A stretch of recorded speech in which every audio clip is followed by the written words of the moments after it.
Potential well. तो आपको जब इनफाइनाइट पोटेंशियल वेल डिस्कस किया था दैट टाइम पे हिंट किया कि अगर अमाउंट ऑफ डिस्कंटिन्यूटी इनफाइनाइट होगी देन इनफाइनाइट पोटेंशियल वेल, अगर अमाउंट ऑफ डिस्कंटिन्यूटी फाइनाइट है फाइनाइट पोटेंशियल वेल। तो यहाँ पे भी फाइनाइट पोटेंशियल वेल में सिमेट्रिक केस डिस्कस करेंगे, symmetric finite potential well. Potential definition अब इनफाइनाइट सिमेट्रिक पोटेंशियल वेल से यहाँ पे कंपेयर करना है तो सेम विड्थ के लिए यहाँ पे पोटेंशियल डेफिनेशन इंक्लूड करके चलेंगे फाइनाइट पोटेंशियल वेल के लिए। तो 0 if x lies between -a/2 to +a/2, otherwise v not. अगर आप ये इनफाइनाइट पोटेंशियल वेल से ये पोटेंशियल डेफिनेशन को कंपेयर करें तो इस लिमिट के लिए पोटेंशियल 0 था, यहाँ पे भी 0 है, but outside this potential v not है। इसी पार्ट को आप लाइक दिस v नॉट कर सकते थे, 0 if mod x less than a/2 and v not if mod x greater than or equal to a/2। तो यहाँ पे अमाउंट ऑफ डिस्कंटिन्यूटी, ये अमाउंट को अगर आप चेक करें तो फाइनाइट है, इसलिए यहाँ पे वर्ड यूज कर रहे हैं फाइनाइट पोटेंशियल वेल। तो इस पोटेंशियल वेल को जब आप ड्रॉ करेंगे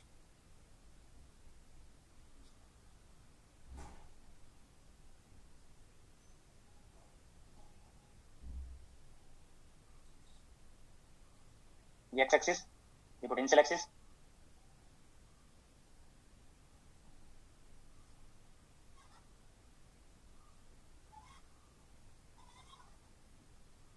ये x इक्वल टू -a/2 पे बाउंड्री है, ये x इक्वल टू 0 और ये x इक्वल टू +a/2 पे अनदर बाउंड्री है। विड्थ यहाँ पे a ले रहे हैं। इसके इनसाइड में पोटेंशियल वेल के इनसाइड में पार्टिकल आप एज्यूम करेंगे, और अगर यहाँ पे बाउंड्री को चेक करें तो बाउंड्री पे पोटेंशियल फाइनाइट है और finite potential well finite potential energy को पार्टिकल ओवरकम कर सकता है, तो बाउंड्री के अनदर साइड भी पार्टिकल प्रेजेंट है। फिर से आपको जो पोटेंशियल वेल के लिए डेफिनेशन डिस्कस किया था कि कंसीडर पार्टिकल ऑफ मास है इनसाइड द पोटेंशियल वेल, ये कंसीडर करेंगे। और यहाँ पे ये एनर्जी लाइन, इसी एनर्जी के लिए ये श्रोडिंगर इक्वेशन सॉल्यूशन नोट करेंगे, ये एनर्जी लाइन है और ये पोटेंशियल डेफिनेशन को यहाँ पे मैंने ड्रॉ किया है। 1 मिनट वेट करेंगे।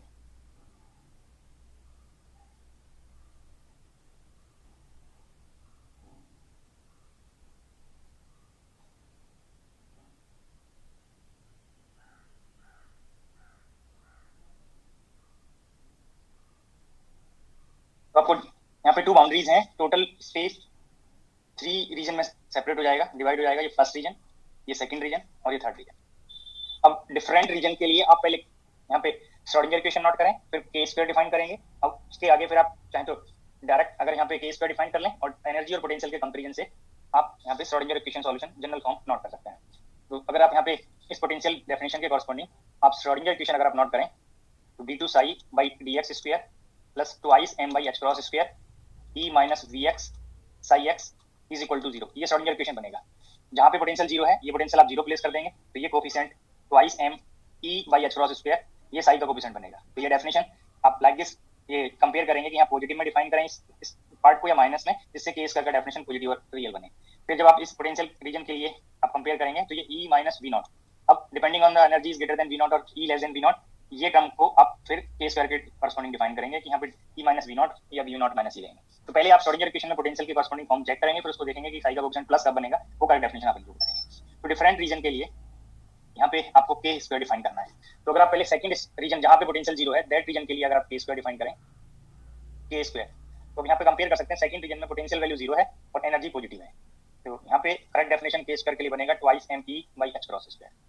और फर्स्ट रीजन के लिए और सेकंड रीजन के लिए एनर्जी और पोटेंशियल, ये थर्ड रीजन और फर्स्ट रीजन, ये सेम डेफिनेशन बनेगा twice m by h cross square. और यहाँ पे कंपेयर कर सकते हैं वी नॉट वैल्यू एनर्जी से ग्रेटर है, तो पॉजिटिव डेफिनेशन के लिए वी नॉट माइनस ई, ये फॉर्म बनेगा। और यही डेफिनेशन थर्ड रीजन के लिए भी बनेगा। तो फर्स्ट रीजन, सेकंड रीजन और थर्ड रीजन के लिए आपको के स्क्वायर में डिफाइन हो गया। अब श्रोडिंगर इक्वेशन को नोट करके डिफरेंशियल इक्वेशन का सॉल्यूशन नोट करें, या डायरेक्ट एनर्जी और पोटेंशियल को कंपेयर करके आप Schrodinger equation general form note कर सकते हैं। तो फर्स्ट रीजन के लिए अगर आप कंपेयर करें तो फर्स्ट रीजन में एनर्जी और पोटेंशियल कंपेयर कर लीजिए, एनर्जी पोटेंशियल से लेस है, और जब एनर्जी पोटेंशियल से लेस होगा कांस्टेंट पोटेंशियल रीजन के लिए, तो वहां पे आप एक्सपोनेंशियल डिकेइंग फॉर्म नोट करेंगे। अगर एनर्जी पोटेंशियल से ग्रेटर है तब आप वहां पे साइनसॉइडल फॉर्म नोट करेंगे, प्लेन वेव फॉर्म नोट करेंगे। तो नेक्स्ट स्लाइड पे मैं डिफरेंट रीजन के जनरल सॉल्यूशन फॉर्म नोट कर रहा हूं, जो मोर टाइम आपको डिस्कस हो गए हैं श्रोडिंगर इक्वेशन के सॉल्यूशन पार्ट के लिए, डायरेक्ट भी और डिफरेंशियल इक्वेशन के रिजल्ट्स को नोट करके। तो यहाँ पे डिस्कस करते हैं, डायरेक्ट में नोट कर रहा हूँ, एनर्जी और पोटेंशियल को आप डायग्राम से कंपेयर कर लीजिए, ये पॉइंट आपको नोट कराया हुआ है। फर्स्ट रीजन के लिए पोटेंशियल ग्रेटर है एनर्जी से, एनर्जी पोटेंशियल से लेस है, और जब एनर्जी पोटेंशियल से लेस होगा तो वहाँ पे आप एक्सपोनेंशियल फॉर्म में एक्सपोनेंट रियल टर्म के कॉरस्पॉन्डिंग आप एक्सपोनेंशियल के टर्म्स में रिजल्ट नोट करेंगे, तो ये जनरल सॉल्यूशन बनेगा। सेकेंड रीजन में आप कंपेयर करें एनर्जी पोटेंशियल से ग्रेटर है, तो यहाँ पे आप साइनसॉइडल फॉर्म नोट करेंगे, और ये भी हिंट किया कि अगर पोटेंशियल और के का डेफिनेशन अगर मोर देन वन रीजन में मैच करता है तो जनरली कोफिशिएंट आप डिफरेंट लेके चलेंगे। ये सेकंड रीजन के लिए साइनसॉइडल फॉर्म नोट हो गया। और थर्ड रीजन के लिए आप फिर से कंपेयर करें तो थर्ड रीजन के लिए के फर्स्ट और के थर्ड मैच करते हैं, एनर्जी और पोटेंशियल फर्स्ट रीजन से मैच करता है, एनर्जी पोटेंशियल से लेस है, तो जनरली कोफिशिएंट आप डिफरेंट लेंगे। मैंने ये ई एक्सपोनेंशियल के थर्ड होना चाहिए था यहाँ पे, बट के फर्स्ट और के थर्ड मैच करते हैं इसलिए मैंने वो के फर्स्ट में नोट कर दिया। तो जनरल सॉल्यूशन डायरेक्ट एनर्जी और पोटेंशियल को कंपेयर करके नोट हो गए। अब यहाँ पे वेव फंक्शन की एक्सेप्टेबिलिटी कंडीशंस को अप्लाई करेंगे, सम पार्ट यहाँ पे अगर एक्सक्लूड हो सकते हैं तो आप एक्सक्लूड कर देंगे। फर्स्ट रीजन के लिए आपको लिमिट बताया हुआ है, फर्स्ट रीजन आप कंपेयर करें region 1 minus infinity to minus a by two, second region minus a by two to plus a by two, and third region plus a by two to plus infinity. तो region 1 के लिए आपको notation hint किया हुआ है। अब reason 1 का आपको लिमिट अभी हिंट किया, रीजन 1 के लिए x ग्रेटर देन और इक्वल टू माइनस इन्फिनिटी, और अब यहाँ पे कभी वेव फंक्शन कंटिन्यूअस भी होगा तो ये बाउंड्री पे इक्वलिटी साइन आप इंक्लूड कर सकते हैं, क्योंकि आप फाइनाइट पोटेंशियल फॉर्म के लिए सॉल्यूशन फाइंड कर रहे हैं। तो जैसे ड्रैग डेल्टा में लास्ट में कंफर्म किया था, जहाँ पे ड्रैग डेल्टा पोटेंशियल था वहाँ पे आप सॉल्यूशन फाइंड नहीं कर रहे थे, लास्ट में कंटिन्यूटी कंडीशन से इक्वेट किया था। तो ये जो माइनस ए बाई टू का कॉमन पॉइंट है फर्स्ट और सेकंड रीजन का, इस रीजन के लिए अगर आप चेक करें ये wave function psi first always finite होना चाहिए, बट जैसे ही आप ये सेकंड टर्म में एक्स को माइनस इन्फिनिटी प्लेस करेंगे, ये बी एक्सपोनेंशियल माइनस के फर्स्ट एक्स ये इन्फिनाइट हो जाएगा, और इन्फिनाइट होगा तो वेव फंक्शन फाइनाइट होना चाहिए ऑल स्पेस में। वेव फंक्शन की एक्सेप्टेबिलिटी कंडीशन में फाइनाइट वाली कंडीशन से आपको कंफर्म होगा कि बी जीरो होना चाहिए, और जैसे ही आप बी को जीरो करेंगे तो साई फर्स्ट के लिए फॉर्म आपको यहाँ पे ए एक्सपोनेंशियल के फर्स्ट एक्स में। अब रीजन सेकंड में आप फाइनाइट वाली कंडीशन अप्लाई कर लें तो रीजन सेकंड में कोई चेंज नहीं होगा, साइन फंक्शन और cos function all x values के लिए जो सेकंड रीजन के लिए लाई करेंगी ये फाइनाइट रहेगा, माइनस ए बाई टू से ग्रेटर और इक्वल वैल्यू और less than plus less than और equal to plus a by two. Reason second के लिए अब यहाँ पे जो भी ये एक्स की वैल्यूज हैं अगर वो प्लेस करेंगे तो साइन और cos both term finite values देंगे, तो फाइनाइट वाली कंडीशन से अब सेकंड रीजन सॉल्यूशन में आप कोई चेंज नहीं कर सकते हैं, वो ऐसा प्रेजेंट रहेगा।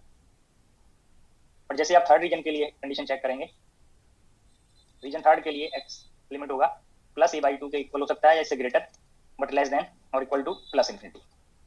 अब यहाँ से रीजन थर्ड में जब आप ये सॉल्यूशन फॉर्म यहाँ पे रेफरेंस लेंगे और x को आप प्लस इन्फिनिटी लेंगे तो first term e exponential k first x ये इनफाइनाइट हो जाएगा, और वेव फंक्शन को फाइनाइट करने के लिए आपको एक कंडीशन एक्सक्लूड करना है। यहाँ से आपको कंफर्म होगा कि वेव फंक्शन तभी फाइनाइट होगा जब e जीरो हो जाए, तो to become wave function finite e must be zero.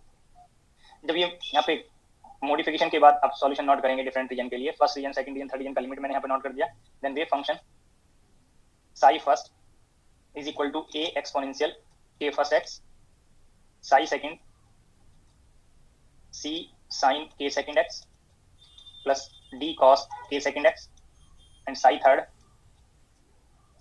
F exponential minus के first x.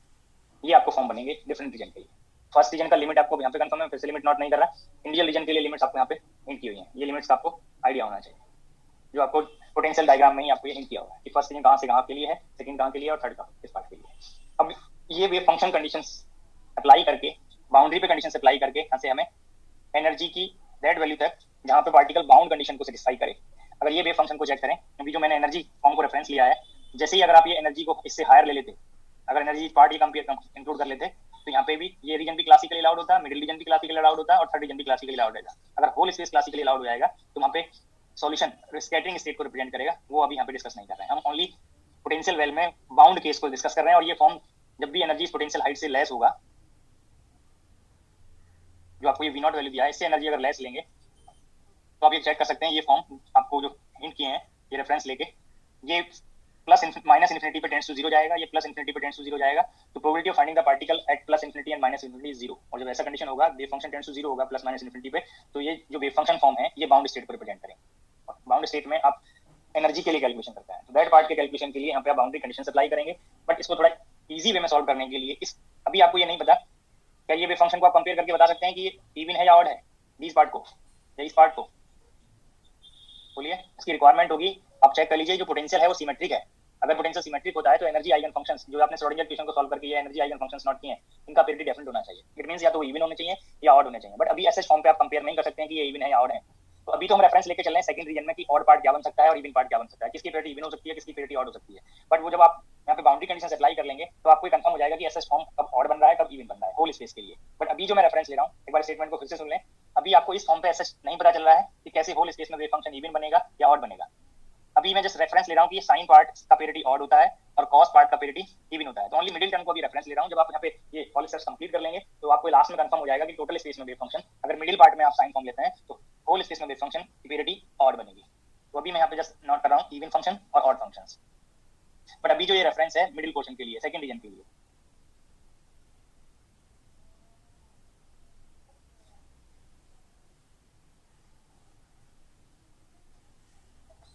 Sai first S H include करेंगे क्योंकि साइड फर्स्ट में कोई चॉइस नहीं है, सिंगल फॉर्म था।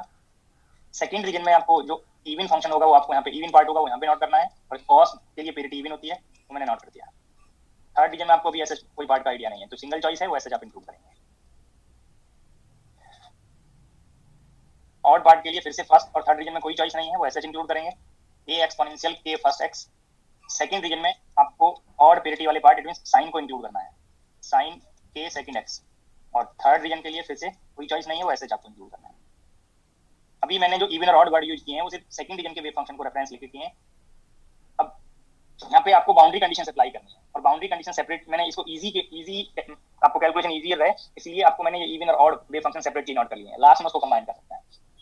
अब यहाँ पे बाउंड्री कंडीशन आपको अप्लाई करनी है। इस बाउंड्री पे पोटेंशियल फाइनाइट है और पोटेंशियल फाइनाइट है तो वेव फंक्शन में दो वेव फंक्शन फॉर्म एक्सेप्टेबल होंगे जो उस बाउंड्री पे कंटीन्यूअस हो और उनका फर्स्ट ऑर्डर डेरिवेटिव कंटीन्यूअस बने। तो ये कंटिन्यूटी कंडीशन से आप बाउंड्री कंडीशंस नोट करते हैं तो यहाँ पे बाउंड्री कंडीशंस बनेगी फर्स्ट और सेकंड रीजन वेव फंक्शन जो कॉमन बाउंड्री है बोथ रीजन का उसको मैच करना चाहिए। और फर्स्ट और सेकंड रीजन के लिए बाउंड्री है -a/2।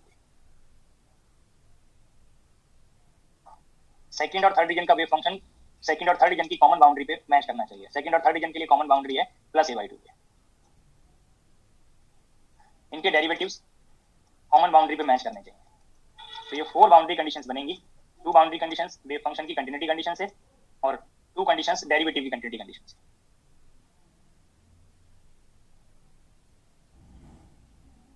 तो ये 4 बाउंड्री कंडीशंस आपको रिक्वायर्ड होंगी, इनको आप यूज करके सिंप्लीफाई कर सकते हैं। तो आपको ये 4 कंडीशंस मैंने नोट कर दी। अब पहले ये कंडीशंस को अप्लाई करेंगे इवन पार्ट के लिए। अब इस पार्ट को इवन वेव फंक्शन को रेफरेंस लेके यहाँ पे फर्स्ट बाउंड्री कंडीशन अप्लाई करते हैं, psi first must be equal to psi second. ये कंडीशन अप्लाई करेंगे तो x को -a/2 प्लेस करना है, a exponential -k first a/2। Second region के लिए dsh cos -k second a/2 और cos -theta plus cos theta. तो ये साइन आपको एलिमिनेट हो जाएगा।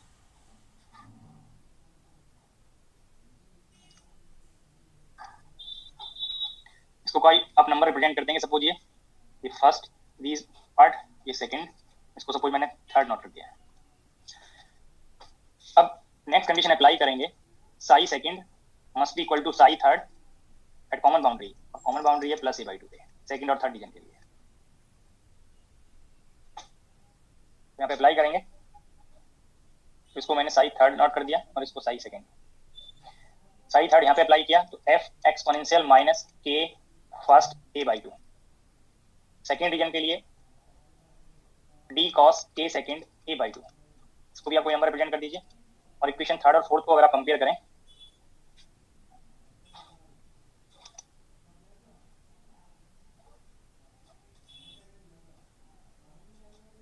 तो आप चेक करिए इसका राइट साइड मैच करता है, और राइट साइड तभी मैच करेगा जब इसका लेफ्ट साइड भी मैच करे। तो यहाँ से आपको कंफर्म हो गया कि a is equal to f बनेगा। और ये a is equal to f वाली कंडीशन जब कंफर्म हो गई तो इक्वेशन 1 में आप इसको यूज कर सकते हैं। तो जैसे ही आपने ये इक्वल्स f हुआ तो इस f को आप a से या इस a को f से रिप्लेस कर सकते हैं।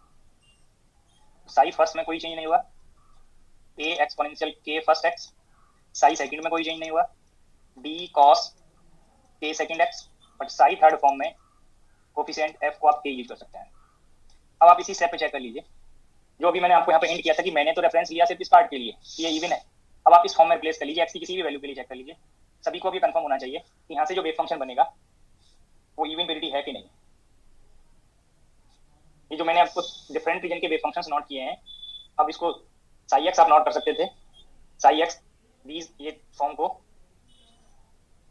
a exponential k first x और x लेस देन और equal to minus a/2, d cos k second x और x lies between minus a/2 to plus a/2 and a exponential minus k first x और x greater than or equal to plus a/2। इस form में आप x की जो positive value, positive x के लिए जो वेव फंक्शन की वैल्यू है, उसको x की सेम नेगेटिव वैल्यू पे चेक करिए कि वेव फंक्शन में साइन चेंज होता है या वैल्यू सेम रहती है। अगर आपको कंफर्म हो जाएगा कि ये बिहेवियर आपको इस वेव फंक्शन फॉर्म से, ये पार्ट को चेक कर लें, या अभी जो मैंने साई एक्स नोट किया है, अगर आप साई माइनस एक्स करेंगे तो ये साई एक्स बनेगा। आप चेक कर सकते हैं कंडीशन को, जब ये कंडीशन फुलफिल होगा तो साई एक्स का वेरिटी इवन बनेगा। तो मैंने रेफरेंस लिया था मिडिल पार्ट के लिए, बट आपको भी कंफर्म हो गया कि ये होल स्पेस में ये wave function even character show करता है, इवन वेरिटी शो करता है, इवन वेरिटी है इस वेव फंक्शन की। अब दीज पार्ट को यूज करके डेरिवेटिव की कंटिन्यूटी कंडीशन वाली इक्वेशन को यूज करेंगे। D psi first by d x at x equal to minus a/2 is equal to d psi second by dx at x equal to plus a minus a/2।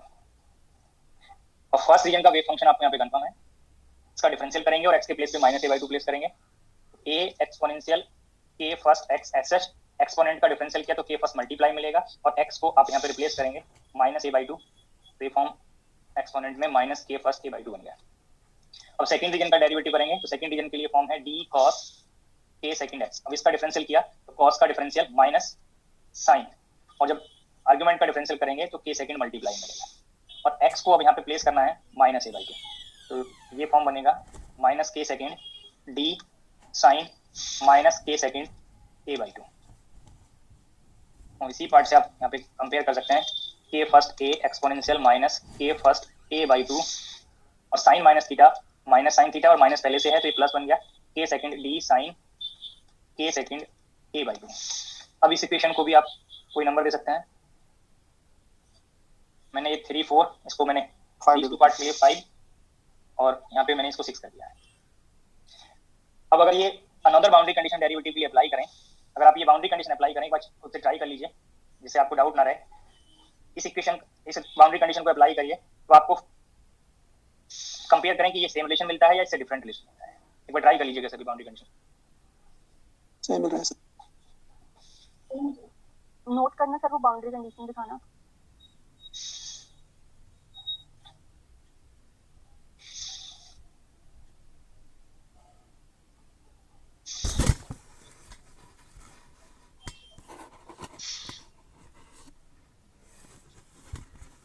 Same मिल रहा है तो it means आपको कोई new information नहीं मिला। जब information नहीं मिला तो ये, अगर आप इक्वेशन 6 को, अभी जो आपने इक्वेशन 4th इक्वेशन फाइंड किया था या 3rd इक्वेशन फाइंड किया था, जब f को ये कर देंगे तो दोनों इक्वेशन सेम बन गए, तो इक्वेशन 3rd से इसको डिवाइड कर दीजिए। लेफ्ट साइड में आपने डिवाइड किया तो ये a एक्सपोनेंशियल फैक्टर सेम है, ये कैंसिल आउट हो गया, तो लेफ्ट साइड में k फर्स्ट प्रेजेंट रहेगा। और राइट साइड के लिए कंपेयर करें, ये d साइन है और वहां पे राइट साइड में है d cos, तो ये k second d cancel out हो गया और साइन बाई cos बनेगा tan k सेकंड a/2। तो आपको k फर्स्ट और k सेकंड में रिलेशन मिल रहा है। ऐसे आपको k फर्स्ट और k सेकंड के लिए वैल्यूज नहीं मिली, जैसे इनफाइनाइट पोटेंशियल वैल्यू में आपको वैल्यूज मिल गई थी, आपको रिलेशन मिल गया। और k फर्स्ट और k सेकंड का डेफिनेशन आपको बताया हुआ है कि मैं एनर्जी और पोटेंशियल के टर्म्स में आपने डिफाइन किया है। तो किसी पर्टिकुलर पोटेंशियल और पर्टिकुलर एनर्जी के लिए पार्टिकल किस एनर्जी तक बाउंड होगा, ये आप इन रिलेशन से चेक कर सकते हैं। एनर्जी की एग्जैक्ट वैल्यू आपको नहीं पता चला, k फर्स्ट और k सेकंड की एग्जैक्ट वैल्यू नहीं पता चला, अगर k फर्स्ट पता चल जाए पार्टिकल की एनर्जी के लिए तो k सेकंड v नॉट की कॉरस्पॉन्डिंग किस हाइट तक पार्टिकल बाउंड रहेगा, या अगर v नॉट पता है तो पार्टिकल किस एनर्जी तक बाउंड होगा, वो आपको एक रेंज पता चलेगा। और जो रेंज पता चलेगा तो एनर्जी का भी आपको एक रेंज रहेगा कि एनर्जी की इस वैल्यू से इस वैल्यू तक पार्टिकल वन बाउंड स्टेट के लिए बाउंड रहेगा, ग्राउंड स्टेट में बाउंड रहेगा। अगर एनर्जी की वैल्यू को चेंज कर दें तो सेकंड बाउंड स्टेट के लिए पार्टिकल की क्या रेंज रहेगी एनर्जी की, वो आप यहाँ पे कैलकुलेट कर सकते हैं। एग्जैक्ट वैल्यू नहीं मिलेगा आपको, यहाँ पे एक रेंज फाइंड करेंगे। जब तक आपको पार्टिकल का नेम, उसकी एनर्जी की न्यूमेरिकल वैल्यू, पोटेंशियल की न्यूमेरिकल वैल्यू का आइडिया नहीं होगा, तो आप ऐसे यहाँ पे सिर्फ रेंज लिख सकते हैं। और वो रेंज चेक करने के लिए यहाँ पे आपको ये k फर्स्ट और k सेकंड का रिलेशन ये पता है, और आपको k फर्स्ट और k सेकंड आपने डिफाइन किए स्क्वायर में, these पार्ट को अगर आप स्क्वायर को ऐड कर दें तो आप कंपेयर करें बोथ टर्म्स के लिए, के फर्स्ट आपने डिफाइन किया था twice m we naught minus E by h cross square plus twice m, ये के सेकंड स्क्वायर डिफाइन किया था twice m E by h cross square. तो यहाँ से एनर्जी टर्म कैंसिल आउट हो गया, only twice m we naught by h cross square present होगा। तो ये k first square plus k second square is equal to twice m we naught by h cross square. तो आपको ये k first और के सेकंड के बीच relations मिल गए। इसको मैंने इक्वेशन नंबर 7 और इसको मैंने 8 लिख दिया। अब यहाँ से आपको अगर ये वेरिएबल्स को चेक करें के फर्स्ट और के सेकंड, एक यहाँ से इंडिपेंडेंट वेरिएबल होगा, डिपेंडेंट वेरिएबल, तो बोथ से जो रिलेशन बन रहा है वो लाई के इक्वेशन ऑफ सर्किल है। तो ये equation number 8 equation of circle को रिप्रेजेंट करता है और यहाँ से ये आपको कर्व रिप्रेजेंट होगा tan कर्व में एक स्ट्रेट लाइन कर्व से मल्टीप्लिकेशन के बाद आपको ये रिजल्टेंट कर्व बनेगा और बोथ कर्व से आप यहाँ पे एनर्जी का रेंज फाइंड करेंगे। बट ऐसा जिसको प्लॉट करने में अभी एक डिफिकल्टी है। यहाँ पे चेक करिए, अगर आप के सेकंड को इंडिपेंडेंट वेरिएबल ले रहे हैं तो के सेकंड a/2 इसके आर्गुमेंट में आप ये फैक्टर को मॉडिफाई कर रहे हैं और यहाँ पे के सेकंड है और यहाँ पे के सेकंड है, तो आप इसमें ये स्केलिंग करने के लिए ये फैक्टर को आप किसी न्यू पैरामीटर से डिफाइन कर सकते हैं, इससे आप इजीली इनको प्लॉट्स को सेम इंटरवल पे रिप्रेजेंट कर पाए। सपोज मैंने एक बीटा डिफाइन कर लिया के सेकंड a/2, आप कोई भी नोटेशन ले सकते थे, ईटा ले सकते थे, और ये सेम करने के लिए इस इक्वेशन में इक्वेशन नंबर 7 में मैंने ये a/2 फैक्टर मल्टीप्लाई कर दिया बोथ साइड, ये टर्म बन जाएगा के सेकंड a/2 और ये बनेगा के फर्स्ट a/2। तो ये फॉर्म आपको बीटा के टर्म्स में और अल्फा के टर्म्स में, अल्फा इज डिफाइंड एज के फर्स्ट a/2, और इस इक्वेशन में भी चेंज हो जाएगा alpha square plus beta square, ये भी इक्वेशन ऑफ सर्किल को रिप्रेजेंट करेगा, but both equation of circle का रेडियस चेंज होगा। तो यहाँ पे कंपेयर करें के first square plus k second square, अगर आप यहाँ पे a स्क्वायर बाई 4 से मल्टीप्लाई कर दें, इस a/2 के स्क्वायर से होल स्क्वायर से मल्टीप्लाई कर दें, तो आपको न्यू पैरामीटर्स के कॉरस्पॉन्डिंग जो इक्वेशन ऑफ सर्किल बनेगा, अब दैट पार्ट में रेडियस क्या होगा वो आप फाइंड कर सकते हैं, m v naught a square by twice h cross square. तो यहाँ पे रेडियस r मैंने फाइंड कर लिया, this term is radius square, the square root of this term is the radius m v naught a square by twice h cross square, radius of circle. और ये equation of circle बन गया alpha square plus beta square, और ये equation number 7 alpha और beta में modify हो गया, alpha is equal to beta tan beta. अब दीज टू कर्व्स को, दीज टू इक्वेशंस को आप अगर यहाँ पे प्लॉट कर लें, दीज टू रिलेशंस को प्लॉट कर लें, ये सपोज ये 9 है और ये 10 है, तो दीज टू कर्व से आपको यहाँ पे कितनी बाउंड स्टेट होंगी और किसी पर्टिकुलर बाउंड स्टेट के लिए एनर्जी का रेडियस का क्या रेंज होगा वो आप यहाँ पे फाइंड कर सकते हैं। तो आप लोग अगर ये पीजी लेवल पे आर्टिकल पढ़े हो तो वहाँ पे दीज टू कर्व्स के इंटरसेक्शन पॉइंट से आप number of bound state calculate करते हैं, उसका रीजन भी पता होना चाहिए। अगर आपको एक इजी एक पार्ट पे जाएं, अगर कहीं पे आपको x और y के लिए कोई रिलेशन दिया हुआ है, ये टू लीनियर रिलेशंस हैं x और y में, तो यहाँ पे टू अननोन है x और y, और ये इक्वेशंस को सॉल्व करने के लिए आपने डिफरेंट मेथड सॉल्व यूज किए होंगे कि आप इनके कोफिशिएंट को इक्वेट कर दें, या आप यहाँ पे कोई एक इक्वेशन से कोई एक वेरिएबल की वैल्यू को अनदर में रिप्लेस कर दें, आप फिर x और y के वैल्यूज फाइंड कर लेते हैं और वो x और y की वैल्यूज बोथ रिलेशंस को सेटिस्फाई करती हैं। तो जब आप सॉल्यूशन फाइंड करते हैं तो बोथ रिलेशंस के लिए वो कॉमन सॉल्यूशन होता है, x और y की कॉमन वैल्यूज आती हैं बोथ पार्ट के लिए। तो यही सेम रिजल्ट आप अगर बोथ इक्वेशंस को प्लॉट कर लेते, यहाँ से आप ये टू रिलेशंस को आप प्लॉट करें, y is equal to minus x/2 plus 3/2, और ये y is equal to minus, ये राइट में इंक्लूड किया तो x प्लस हो गया -5। तो अगर आप इसको प्लॉट करते, ये x एक्सिस और ये y एक्सिस, तो फर्स्ट इस रिलेशन के लिए स्लोप आपको यहाँ पे चेक करिए नेगेटिव है, x को अगर 0 करेंगे तो 3/2 वैल्यू बनेगा, फिर यहाँ पे ये वैल्यू चेंज होती चली जाएंगी, ऐसे ही आप यहाँ से चेक करेंगे स्लोप पॉजिटिव है। तो ये जो कॉमन पॉइंट होगा ये x और y की वैल्यू देगा, यहाँ पे ये x, इसको सपोज x0 कर लें और इसको y0 कर लें। तो जो भी रिलेशंस दिए हैं उनको प्लॉट करके इंटरसेक्शन पॉइंट से आप सॉल्यूशंस फाइंड कर सकते हैं, क्योंकि यहाँ पे तो इजी था, आप सॉल्यूशंस फाइंड कर सकते थे लीनियर रिलेशंस में, क्वाड्रेटिक में भी आप सॉल्यूशन फाइंड कर सकते हैं, बट अगर आप ये रिलेशन को चेक करें तो tan वाले रिलेशन में तो आपको लार्ज मोर पावर्स बनेंगी जिसमें आप इजीली सॉल्यूशंस फाइंड नहीं कर सकते। तो ऐसे सॉल्यूशन फाइंड करने का जो अप्रोच है वो यहाँ पे डिफिकल्ट हो जाएगा, इसलिए एक इजी अप्रोच हम यूज करते हैं बुक में कि हम बोथ रिलेशंस को प्लॉट कर लें, और बोथ रिलेशंस का प्लॉट करके जो यहाँ पे कॉमन पॉइंट आएगा, इंटरसेक्शन पॉइंट होगा, उससे हम number of bound state check कर सकते हैं, कितनी बाउंड स्टेट होंगी, उन बाउंड स्टेट्स के लिए क्या कंडीशन होगी, रेडियस पे क्या कंडीशन होगी और एनर्जी पे क्या कंडीशन होगी, एनर्जी की क्या रेंज आएगी, वो मैं यहाँ पे फाइंड कर सकता है। तो क्यों हम वहाँ पे प्लॉट करते हैं, क्योंकि ऐसा सॉल्यूशन फाइंड करना डिफिकल्ट है, तो यहाँ पे हम प्लॉट करके सॉल्यूशन फाइंड कर लेते हैं। मैंने यहाँ पे क्यों स्केलिंग किया वो भी आपको रीजन एक्सप्लेन कर दिया, जिससे ये पार्ट और इस यहाँ पे ये टू रिलेशंस का प्रोडक्ट है, तो बोथ फंक्शंस आप सेपरेटली प्लॉट करके उसको मल्टीप्लाई करें तो सेम इंटरवल पे प्लॉट हो जाए, इसलिए आप यहाँ पे स्केलिंग कर रहे हैं, a/2 वाले फैक्टर को यहाँ पे मल्टीप्लाई किया है। तो आगे जैसे जैसे आप प्रॉब्लम सॉल्व करेंगे, यहाँ पे तो मैंने a/2 मल्टीप्लाई किया, तो बट जरूरी नहीं कि आप ऑल प्रॉब्लम्स के लिए a/2 ही मल्टीप्लाई करेंगे, क्वेश्चन के अकॉर्डिंग कभी आप a मल्टीप्लाई करेंगे, कभी आप ट्वाइस a मल्टीप्लाई करेंगे, कहीं हो सकता है a/4 मल्टीप्लाई करना हो, तो क्वेश्चन के अकॉर्डिंग वो मल्टीप्लिकेशन फैक्टर आएगा। बहुत ईजी वे है कि जो इसके आर्गुमेंट में पार्ट बन रहा है, ठीक है, उसी के कॉरस्पॉन्डिंग आपको यहाँ पे मल्टीप्लिकेशन लेना है। और ये आर्गुमेंट में क्या पार्ट आएगा वो आप चेक कर सकते हैं कि जहाँ पे बाउंड्री पोजिशन हैं, ये चेक करिए, जो बाउंड्री पोजिशन हैं उन बाउंड्री पोजिशन पे जो x की वैल्यू है उसका एब्सोल्यूट वैल्यू आप यहाँ पे मल्टीप्लाई करेंगे। तो इनको plots in these two relations को प्लॉट करते हैं, और जब आप प्लॉट करेंगे तो इंडिपेंडेंट एक्सिस पे मैंने बीटा लिया क्योंकि यहाँ पे 10 के आर्गुमेंट में बीटा है, और लेफ्ट में है अल्फा, और डिपेंडेंट एक्सिस पे ये अल्फा मैंने इंक्लूड कर लिया।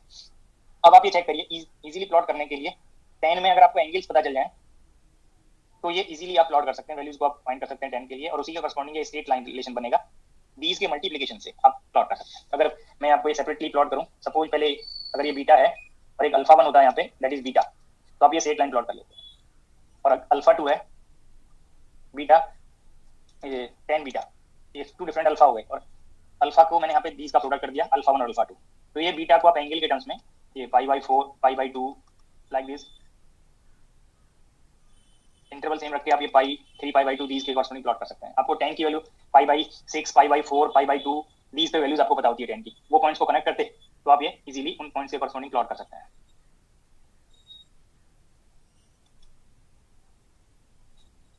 तो यहाँ पे π/4 होगा, और 10 π/4 की वैल्यू होती है 1, अगर ये 1 ले रहा है तो ये, और 10 π/2 इन 10 π/2 की वैल्यू क्या होती है बोलिए जरा, प्लस इन्फिनिटी और माइनस इन्फिनिटी,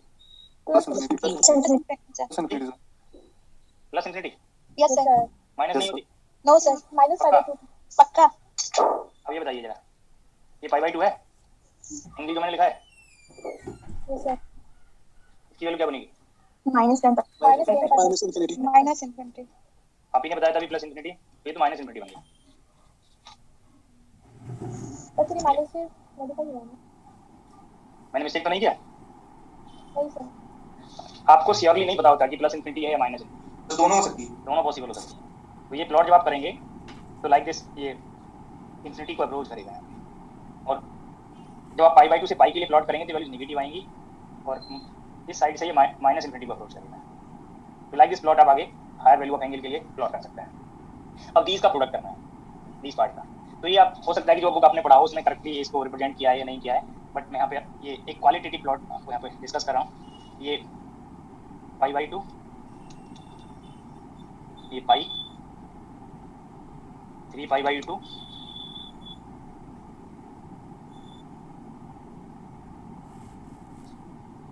और ये 2 पाई,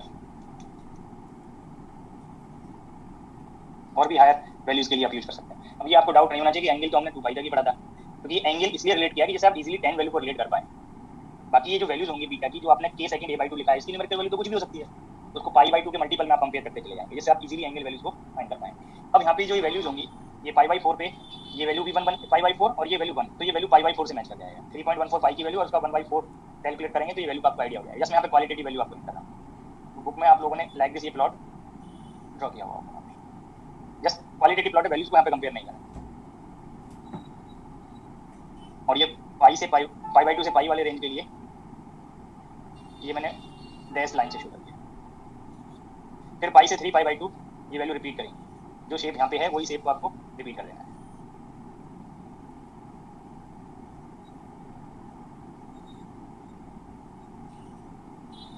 तो मैथमेटिकली आपको ये डैश लाइन भी मिलेंगी, या मैं इसको डिफरेंट कलर से शो कर दे रहा हूँ ये पार्ट।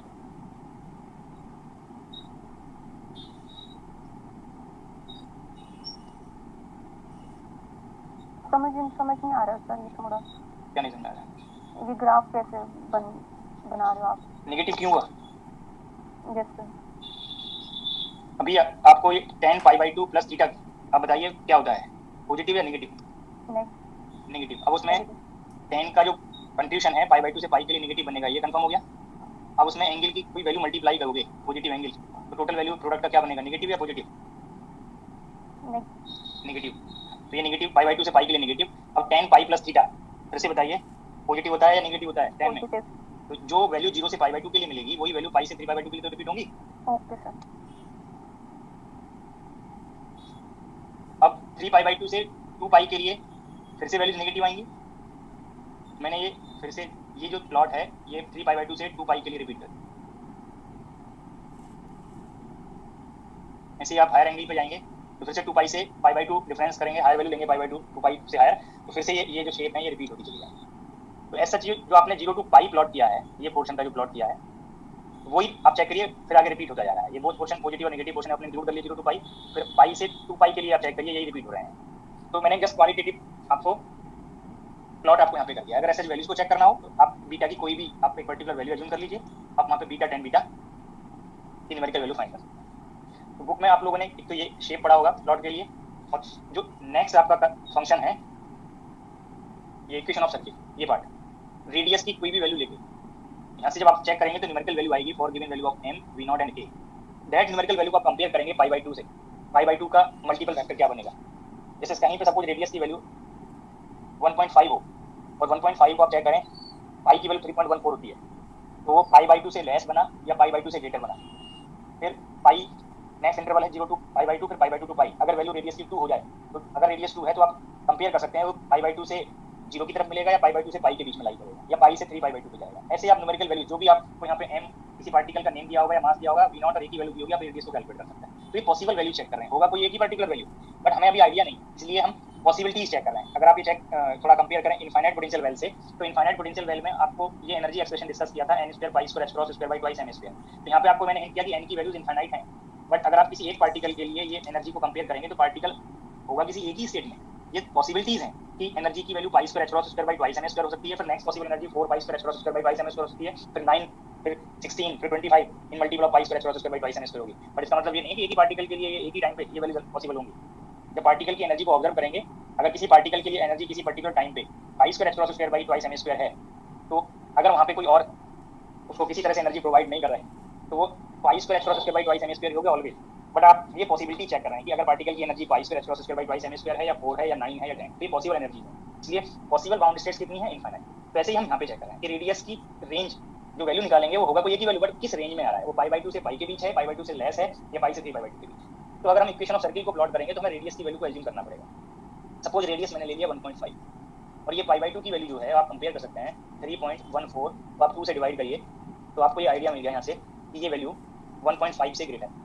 ये सभी को कंफर्म हो गया? तो ये अगर रेडियस की न्यूमेरिकल वैल्यू हम कैलकुलेट करते हैं और 1.5 आता तो ये वैल्यू आपको कंफर्म हो गया π/2 से लेस है। तो अब आप अगर यहाँ पर सर्किल ड्रॉ करने लगे तो ये सर्किल करेक्ट नहीं था, ये करेक्ट नहीं है। सभी को कंफर्म है? क्यों? क्योंकि हमने रेडियस कहाँ से कितना ले लिया, π/2 से ग्रेटर ले लिया, जो रॉन्ग हो गया। अब जब भी रेडियस की वैल्यू π/2 से लेस होगा, वो मैंने यहाँ पे एज्यूम कर लिया कि रेडियस 1.5 है, तो हम इससे लेस वैल्यू का रेडियस एज्यूम करेंगे। और जब हम सर्किल प्लॉट करते हैं तो ये एक्स एक्सिस ये वाई एक्सिस। अब इस सेंटर से हम कोई पर्टिकुलर रेडियस, ये डिस्टेंस हमने एज्यूम किया, अब इससे हम इसको ड्रॉ कर लेते हैं। अब आप चेक करिए इस पॉइंट पे भी रेडियस सेम है सर्किल के लिए, कहीं पे भी इसको सर्कमफ्रेंस से कनेक्ट कर दीजिए, रेडियस सेम होगा। एक्स और वाई कोऑर्डिनेट चेंज होते चले जाएंगे बट रेडियस की वैल्यू तो सेम ही आएगा। अब जब रेडियस सर्किल ड्रॉ करते हैं तो यहाँ पे 4 क्वाड्रेंट में जाता है, ये फर्स्ट क्वाड्रेंट, ये सेकंड क्वाड्रेंट, ये थर्ड और ये फोर्थ। अब ये रिकॉल करिए मैंने ये डैश से भी शो किया है यहाँ पे कर्व में, और जब आप ये बुक में पढ़े होंगे तो इस सर्किल का ओनली 1/4 पोर्शन ड्रॉ किया होगा, ओनली दिस पोर्शन, ये होल सर्किल ड्रॉ नहीं किया होगा।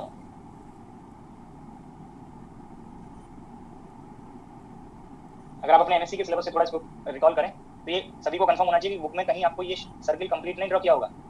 और ये भी डाउटफुल हो सकता है कि हो सकता है कि आपको सर्कुलर आर्क ना शो हो के कहीं लाइक शो किया हुआ हो, वो रॉन्ग है।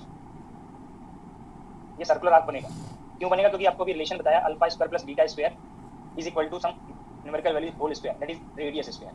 तो सर्किल के लिए तो सर्कुलर आर्क आपको यहाँ पे 1/4 पोर्शन आपको ओनली ड्रॉ करना है। ये जो डैश मैंने लाइन शो की है सर्किल के लिए ये अलाउड नहीं है, ओनली सॉलिड पोर्शन जो ड्रॉ किया है वो पोर्शन अलाउड है। इसका रीजन भी आपको स्टार्टिंग से सजेस्ट करते आ रहे हैं, बट मैं फिर से एक्सप्लेन कर देता हूँ कि क्यों ये डैश कर्व अलाउड नहीं है, क्यों इसका सर्किल का ओनली ये पोर्शन अलाउड है, बाकी जो पोर्शन सेकंड, थर्ड और फोर्थ क्वाड्रेंट में जाएगा वो अलाउड नहीं होंगे, और बीटा 10 बीटा वाले ओनली ये सॉलिड पोर्शंस अलाउड होंगे, डैश पोर्शन अलाउड नहीं है। रिकॉल करिए आपको ये अल्फा और बीटा यहाँ पे मैंने डिफाइन किए हैं।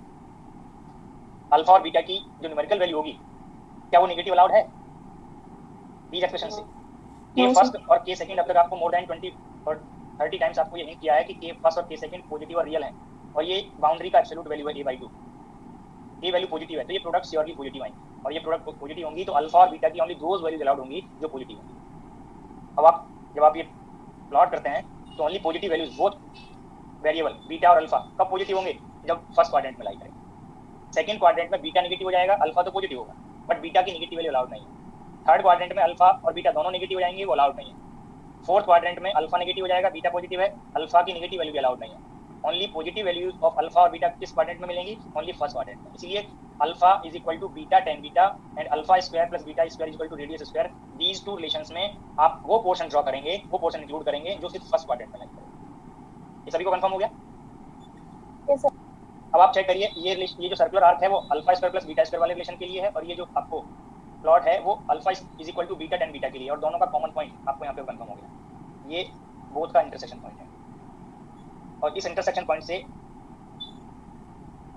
इस एक्सिस पे आपने परपेंडिकुलर ड्रॉ किया और इस एक्सिस पे परपेंडिकुलर ड्रॉ किया तो यहाँ से आपको बीटा नॉट पता चल गया या बीटा 1 मान लीजिए और यहाँ से अल्फा 1 पता चल गया। अगर रेडियस आपको कंफर्म होगा तब आपको ये अल्फा और बीटा की वैल्यूज पता चलेंगी। अदरवाइज अगर रेंज ले लिया आपने रेडियस का तो ये अल्फा और बीटा की भी रेंज ही आपको पता चलेंगी बट ये एग्जैक्टली नोन कब होगा जब हमें पार्टिकल पता हो पोटेंशियल की हाइट पता हो और उसका विड्थ पता हो। कितने इंटरसेक्शन पॉइंट मिले अगर रेडियस 0 से π/2 के बीच लाई करता है only one intersection point. These two curve only one point पे इंटरसेक्ट करेंगे if radius lies between 0 to π/2 if radius lies between 0 to π/2 तो आप चेक कर सकते हैं इस रेंज में ये दो these two curve only one point पे इंटरसेक्शन पॉइंट वन पॉइंट पे इंटरसेक्ट करेंगे। There is only one boundary state.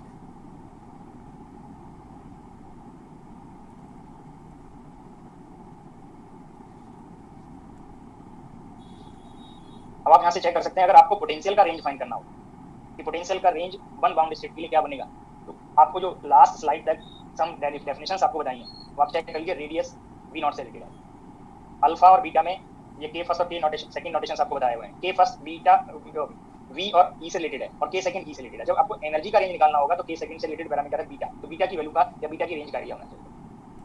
Alpha से अगर आप कंपेयर कर पाए एनर्जी को कंपेयर करके बीटा की वैल्यू क्या होगी तो अल्फा से कर लें अदरवाइज रेडियस से ही है। तो बोथ पार्ट पे रेंज या एग्जैक्ट वैल्यू पूछ सकता है कि v0 की वैल्यू क्या होगी या एनर्जी की वैल्यू क्या होगी। तो आपको ये डेफिनेशंस जो आपको बताई हैं इनका आपको आइडिया रहेगा तो आप इजीली रिलेट कर पाएंगे। तो जब क्वेश्चन में पूछा होगा कि v0 की रेंज क्या है या v0 की एग्जैक्ट वैल्यू क्या है तो आप रेडियस पे जाइए। तो वन बाउंड स्टेट एग्जिस्ट करने के लिए आपको रेडियस पता चल जाएगा। अगर आप इसका स्क्वायर कर दें तो r स्क्वायर के लिए रेंज पता चलेगी और r स्क्वायर का डेफिनेशन अभी आपको हिंट किया है mv0 a square by twice h cross square. तो v0 के लिए आपको रेंज पता चल गया। ये राइट में और लेफ्ट में इंक्लूड कर लें। जब ये लेफ्ट में इंक्लूड करेंगे तो 0 बनेगा और राइट में इंक्लूड करेंगे रिमेनिंग फैक्टर्स को तो ये pi square h cross square by twice m a square बनेगा। तो वन बाउंड स्टेट एग्जिस्ट करने के लिए v0 का ये रेंज बनेगा। अब इसी में एनर्जी का रेंज निकालना होगा तो आप ये कंपेयर करिए और वन बाउंड स्टेट। तो एनर्जी के लिए आपको ये कंफर्म हो गया अब ये जो बीटा है बीटा एनर्जी से रिलेटेड है तो बीटा के लिए क्या रेंज बनेगा जो एक्स एक्सिस पे ये सर्कुलर आर्क एक्स एक्सिस पे जिस पॉइंट पे कट करेगा वो बीटा की वैल्यू है। तो बीटा और रेडियस आपको सेम बनेगी एनर्जी पार्ट को जो कंपेयर करना होगा तो यही रेंज आपको बीटा के लिए बनेगी। अगर आप इसको स्क्वायर कर दें तो ये बीटा स्क्वायर के लिए कंडीशन बन गया।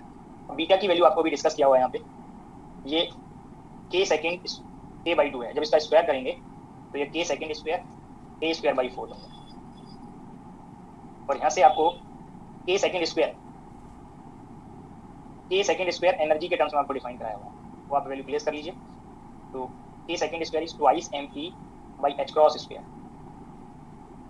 तो यहाँ से आपको एनर्जी का रेंज पता चलेगा। रेंज सेम लग रहा है आपको बट जरूरी नहीं कि एनर्जी और पोटेंशियल की वैल्यू भी सेम बने। तो ये पार्ट आप चेक करिए यहाँ से pi square h cross square by twice m a square. जब आप प्रॉब्लम सॉल्व करेंगे तो ये पॉइंट जो भी मैंने हिंट किया ये कंपेयर कर सकते हैं कि एनर्जी और पोटेंशियल मैच नहीं करेंगे। तो वन बाउंड स्टेट के लिए रेडियस की रेंज क्या बनेगी v0 की रेंज क्या बनेगी बीटा की रेंज क्या बनेगी और एनर्जी के लिए रेंज क्या बनेगी वो आपको कैलकुलेट करेंगे। अब इसी मैंने ये एग्जांपल दिया रेडियस का। अब रेडियस अगर यहाँ पे π/2 से ग्रेटर हो जाए अगर ये π/2 से ग्रेटर है यहाँ पे नोट कर दिया जिससे आपको डाउट ना रहे कभी इसके लिए नोट कर दिया। अगर रेडियस वैल्यू π/2 से ग्रेटर है बट पाई से लेस है तो कितने इंटरसेक्शन पॉइंट बनेंगे नंबर ऑफ इंटरसेक्शन पॉइंट कितने होंगे? 1 होगा। देखो होंगे सर। सॉलिड कर्व को कट करना है, सॉलिड कर्व को कट करना है। नहीं होगा सर, 0। ये नेगेटिव वाला यहाँ पे इंटरसेक्ट अगर हो भी जाएगा, हालांकि 1/4 पोर्शन से इंटरसेक्ट नहीं होगा, तो ये आपको इंक्लूड नहीं करना है, क्योंकि जो अलाउड कर्व है उन्हीं को, अलाउड पोर्शन को ही चेक करना है। तो आप चेक करिए, सिर्फ यही पॉइंट इंटरसेक्ट होगा, ब्लैक वाली पॉइंट बनेगा, ब्लैक वाली अलाउड पॉइंट बनेगा। अब अगर रेडियस का रेंज पाई से ग्रेटर हो और 3π/2 से लेस हो जाए, रेडियस वैल्यू इस रेंज में लाई करें, तब कितने इंटरसेक्शन पॉइंट बनेंगे? 2 सर। एक तो इस कर्व के लिए इंटरसेक्शन पॉइंट बनेगा, एक इस कर्व के लिए इंटरसेक्शन पॉइंट बनेगा। कैसे 2 कैसे बनेंगे सर इसमें? रेडियस की वैल्यू को आप 3.2 ले लीजिए, 3.2। जब 3.2 लेंगे तो मैं ये रेडियस की जो सर्कुलर आर्क बनेगा वो डिफरेंट कलर से शो कर रहा हूँ। सपोज यहाँ पे 3.2 बना, और ये वर्टिकल जो एक्सिस है उसमें आप ये थोड़ा 1 सेंटीमीटर के लिए क्या ये 0 से π/2 जैसे 1 2 3? वो न्यूमेरिकल वैल्यू पर डिपेंड करेगा कि हम क्या वहाँ पे यूनिट ले रहे हैं। जैसे मैंने न्यूमेरिकल वैल्यू आपको हिंट किया है, तो यूनिट को नहीं बताया है। एक सेकंड,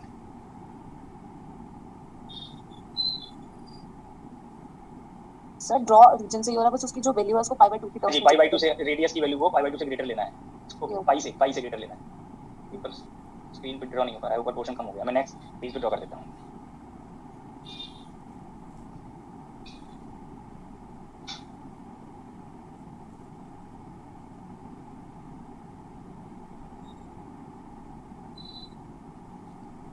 ये 0, ये π/2, ये पाई, ये 3π/2 और ये 2π।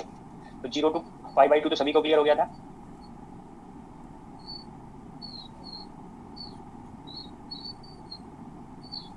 और ये इन्फिनिटी तक अप्रोच करेगा, एसिम्पटोट बनेगा, या और भी चाहें तो हायर पोर्शन के लिए, और इसको इंक्रीज करते हैं। अब π/2 टू पाई नेगेटिव था, वो मैं शो नहीं कर रहा हूँ। अब नेक्स्ट प्लॉट पाई से 3π/2 पॉजिटिव है, तो उसके लिए ये मैंने फिर से यहाँ पे प्लॉट कर दिया। अब जितना अमाउंट यहाँ से यहाँ तक का डिस्टेंस है ओरिजिन से, उस पोर्शन का यहाँ पे सर्किल जब ड्रॉ करेंगे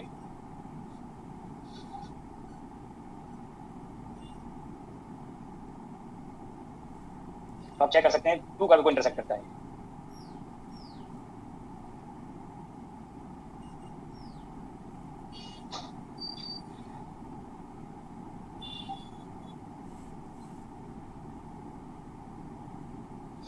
यहाँ पे आप कंपेयर कर सकते हैं, फर्स्ट कर्व को भी इंटरसेक्ट किया है और सेकंड को भी, पर जो रेडियस π/2 से लेस के लिए रेंज था तो ओनली ये इंटरसेक्शन पॉइंट था।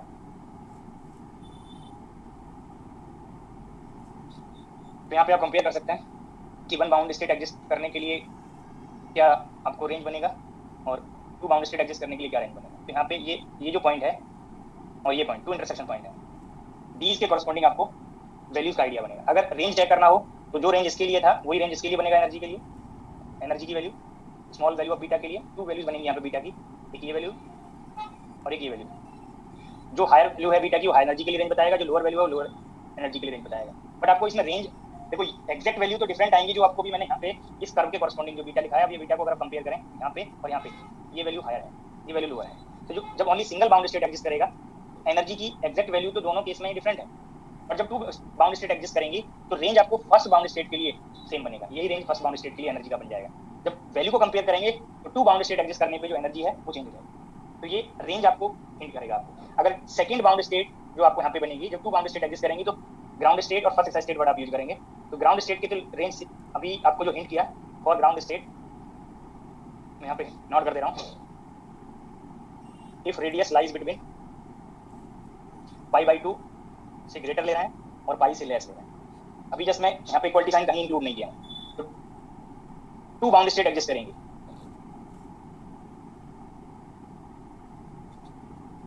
2 बाउंड स्टेट,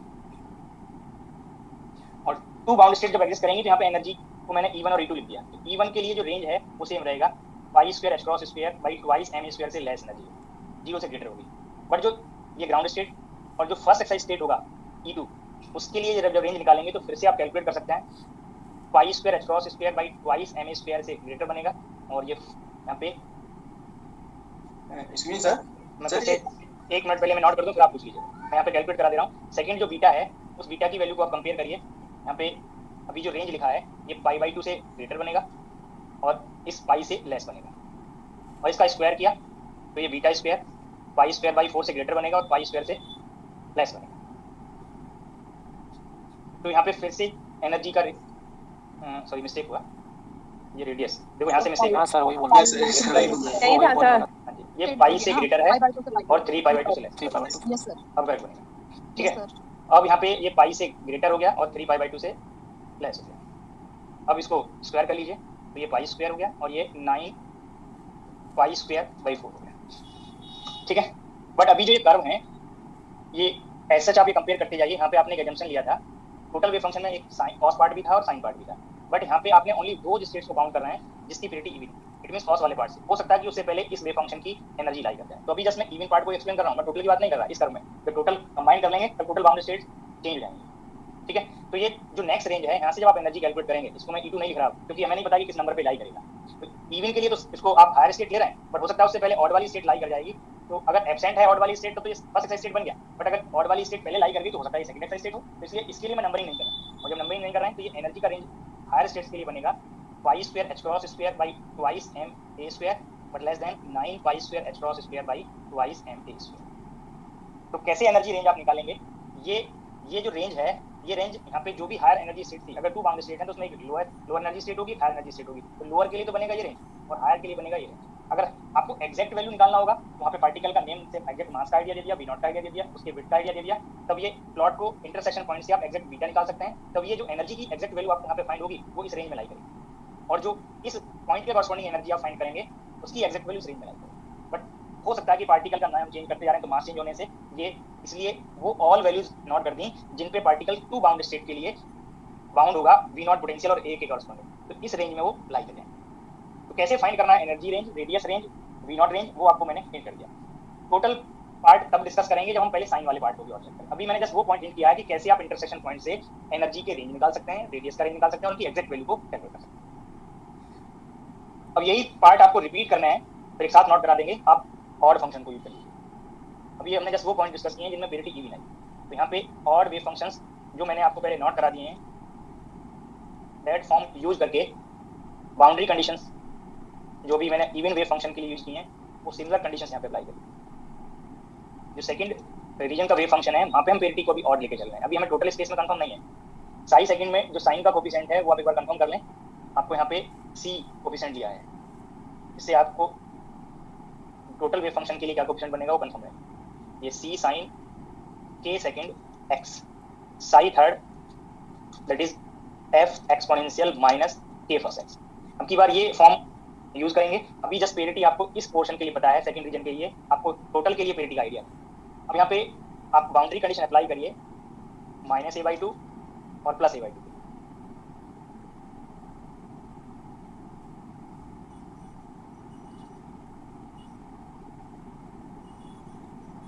ये बाउंड्री कंडीशन अप्लाई करिए।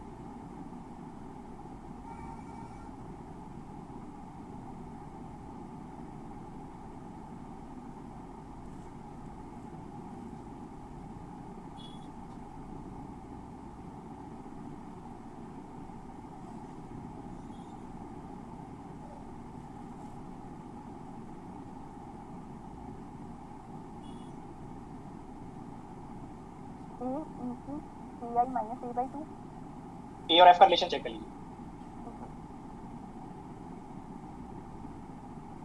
Sir k is equal to minus f। हाँ जी, नेगेटिव आ रहा है। कॉस के लिए जब आपने चेक किया तब ए और एफ सेम आ रहे थे, बट जैसे ही आपने साइन इंक्लूड किया तो आपको यहाँ से कंफर्म हो गया कि जो रिलेशंस हैं वो आपको a equal to minus f के लिए सेटिस्फाई होंगे। Sine minus theta minus sine theta वो माइनस मैंने आउटर में नोट कर लिया, और जब ये पॉजिटिव बाउंड्री पे रिलेशन चेक करेंगे तो f exponential minus k first a/2 is equal to c sine k second a/2। अब दीज टू रिलेशंस से आपको कंफर्म हो गया। इस माइनस को आप लेफ्ट में इंक्लूड कर सकते थे, तो दीज टू इक्वेशन से कंफर्म हुआ a is equal to minus है, और जब ये कंफर्म हो गया तो यहाँ पे प्लेस कर दीजिए f को minus a। Psi first is equal to a exponential k first x psi second c sine k second x psi third. अब f को माइनस a प्लेस करेंगे, minus a exponential minus k first x। ये wave function form बनेंगे। जिस इस form को आप like this भी नोट कर सकते थे, a exponential k first x for x less than or equal to minus a by 2, c sin k second x lies between minus a by 2 to plus a by 2 and minus a exponential minus a first x और x greater than or equal to plus a by 2। अब आप चाहे these part से चाहे इस form से check कर लीजिए, अगर x को आप माइनस x करेंगे तो माइनस साइन चेंज होगा। तो आपको कंफर्म हो गया, यहाँ पे एज्यूम तो किया था सेकंड रीजन के लिए पेरिटी वेव फंक्शन का ऑड है, अब आपको यहाँ पे होल स्पेस में कंफर्म हो गया कि ये वेव फंक्शन का पेरिटी ऑड बनेगा। किसी भी पॉइंट पर आप चेक कर सकते हैं। अब डेरिवेटिव कंडीशन आप अप्लाई करेंगे, d psi first by d x at x equal to minus a by 2 is equal to d psi second by d x at x equal to minus a by 2। ये condition apply करिए और relation find करिए के first और के second का क्या relation आएगा। तो फिर से आपके पास टू रिलेशंस होंगे, k first square plus k second square जो आप twice m we naught by h cross square है। वेव फंक्शन का पेरिटी चेंज होने से ये रिलेशन चेंज नहीं हुआ। ये रिलेशन को और चेक कर लीजिए, जो अभी आपने एक रिलेशन इवन वेव फंक्शन के लिए फाइंड किया था, के फर्स्ट इज इक्वल टू के सेकेंड टेन के सेकेंड ए बाई 2, उस फॉर्म में क्या चेंज होगा, वो सेम रहेगा, डेटा पार्ट आएगा।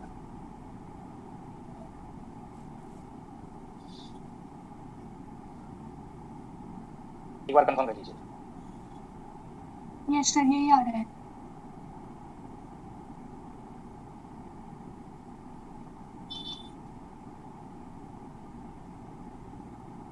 फिर से स्केलिंग करेंगे, यहाँ पे a by 2 से मल्टीप्लाई करेंगे, अल्फा और बीटा नोटेशंस डिफाइन करेंगे। Beta is k second a by 2 and alpha is k first a by 2। तो आपको अल्फा और बीटा में रिलेशंस कंफर्म होगा। Alpha is equal to minus beta cot beta, इसको आप नोट कर सकते हैं, beta tan pi by 2 plus beta. एक तो ये रिलेशन, और alpha square plus beta square जो सेम रहेगा जो इवन पार्ट में भी था, m we naught a square by twice h cross square.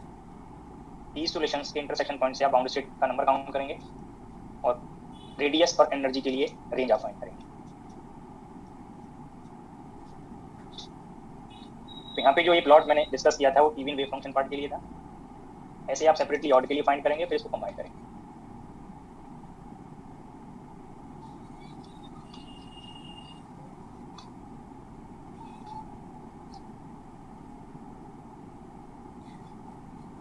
और पार्ट के लिए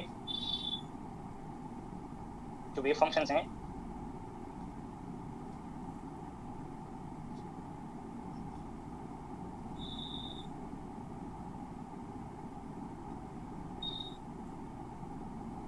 तो 0, ये पाई बाई 2, ये पाई,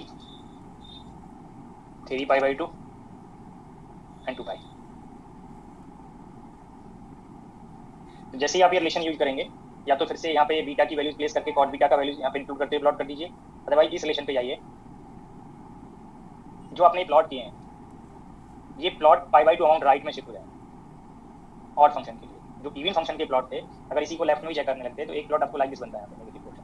अब ये pi by 2 amount whole shape को, होल फॉर्म को आप राइट में शिफ्ट कर दीजिए, और जैसे शिफ्ट करेंगे तो जो 0 टू पाई बाई 2 के लिए पॉजिटिव पोर्शन था, अब की बार वो पाई बाई 2 से पाई के लिए बनेगा, और पाई बाई 2 डिफरेंस से अल्टरनेट पॉजिटिव और नेगेटिव पोर्शंस बन रहा है। तो अब की बार ऑड वेव फंक्शन के लिए 0 to pi by 2 negative portion बनेगा,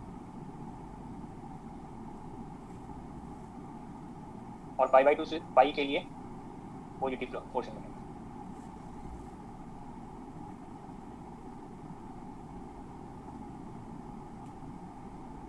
शेप आपको just pi by 2 amount right में शिफ्ट करना है।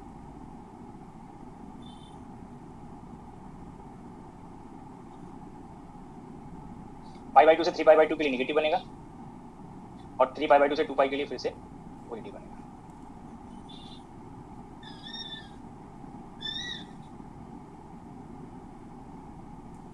ऐसे आप हायर एंगल के लिए प्लॉट कर सकते हैं। जब these टू कर्व्स को कंबाइन करेंगे तो पोटेंशियल सिमेट्रिक है, तो वेव फंक्शन की डेफिनेट पेरिटी होगी। तो किसी पर्टिकुलर स्टेट के लिए अगर कॉस बाउंड्री कंडीशन सेटिस्फाई करेगा तो साइन नहीं करेगा, अगर साइन सेटिस्फाई करेगा तो कॉस नहीं करेगा। इट मींस पेरिटी या तो इवन होगी उस स्टेट की या और होगी। और अल्टरनेट अगर आप इनफाइनाइट पोटेंशियल वेल में जाएं तो इनफाइनाइट पोटेंशियल वेल के लिए जो ग्राउंड स्टेट था उसके लिए पेरिटी इवन थी, कॉस फॉर्म अलाउड था वहाँ पे। नेक्स्ट स्टेट के लिए साइन फॉर्म अलाउड था। तो मिडिल वाले पोर्शन में शेप कॉस और साइन मिलते जाएंगे, पेरिटी उसी से आप स्पेसिफाई कर सकते हैं रेफरेंस करें। तो इनफाइनाइट पोटेंशियल वेल के रेस्पेक्ट में फाइनाइट पोटेंशियल वेल में क्या सिमिलरिटीज होंगी, क्या डिफरेंसेस होंगे, वो आप यहाँ पे कंपेयर कर सकते हैं। सिमिलरिटीज क्या है कि जब हम बाउंड स्टेट कंपेयर कर रहे हैं तो ग्राउंड स्टेट जिसके लिए एन वैल्यू 1 से स्टार्ट किया था ऑड था, पर उसकी पेरिटी कॉस फॉर्म से आपको कंफर्म हो रहा था कि इवन पेरिटी है, तो ग्राउंड स्टेट के लिए वेव फंक्शन की पेरिटी आपको कंफर्म हुआ कॉस बनेगा, इट मींस वहां पे इवन बनेगा, तो कॉस फॉर्म आपको अलाउड होगा। फिर नेक्स्ट वाले एन के लिए जब दो बाउंड स्टेट एग्जिस्ट करेंगी तो उनको नंबरिंग करेंगे n = 1 और n = 2, तो n = 1 के लिए तो इवन पेरिटी और n = 2 के लिए ऑड पेरिटी, साइन वाला फंक्शन वहां पे अलाउड हो जाएगा। ऐसे ही फिर अल्टरनेट इवन और ऑड आते जाएंगे, जैसे जैसे रेडियस को π/2 अमाउंट राइट में इंक्रीज करते जाएंगे तो वन बाउंड स्टेट इंक्रीज होता जाएगा, तो इवन को रेफरेंस माने, फिर आप अल्टरनेट ऑड इवन आप स्टेट को इंक्रीज करते जाएंगे।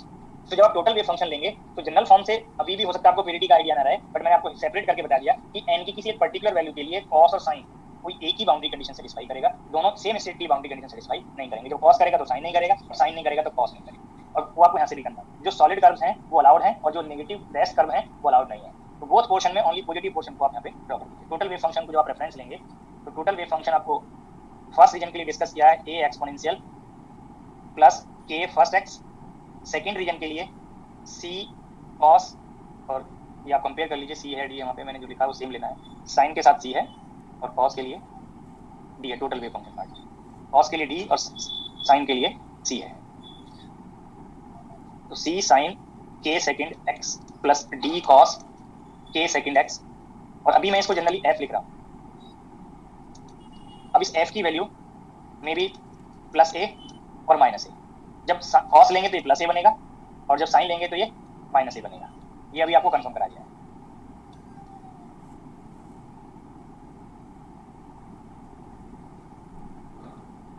जब ये कंबाइंड फॉर्म के लिए आप अल्फा और बीटा का रिलेशन लेंगे तो alpha is equal to beta, mathematical relation में आपको यहाँ पे नोट कर रहा हूँ, इसका मतलब ये नहीं कि ये इनको ऐसा ऐड करना है तो रिजल्ट 0 बना दें, जब ये अलाउड होगा तो ये अलाउड नहीं होगा और जब ये अलाउड होगा तो ये अलाउड नहीं होगा, ये आपको भी यहाँ पे हिंट किया है। इस बार होगा कोई एक ही अलाउड, एक पॉजिटिव देगा एक नेगेटिव देगा, तो ऐसा जो वैल्यूज को ऐड करके 0 ना कर दें, जो पॉजिटिव पोर्शंस वाले कर्व हैं वो अलाउड होंगे, नेगेटिव वाले एक्सक्लूड हो जाएंगे।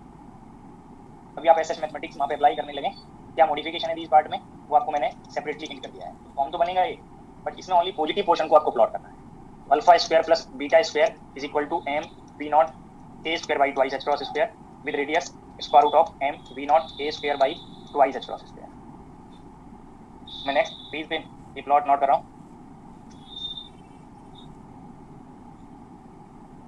और दीज में ओनली पॉजिटिव पोर्शन प्लॉट करना है, नेगेटिव वाले अब यहाँ पे अलाउड नहीं। तो ये 0, ये π/2, ये पाई, 3π/2 और 2π, इसी के आगे फिर उनको रिपीट कर सकते हैं।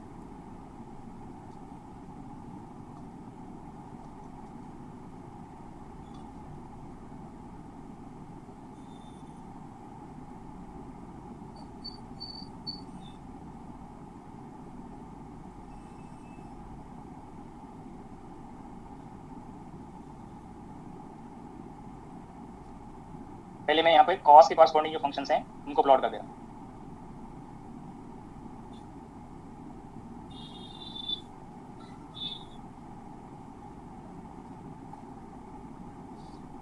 जो साइन के कॉरस्पॉन्डिंग फॉर्म है वो मैं डिफरेंट कलर से शो कर रहा हूँ।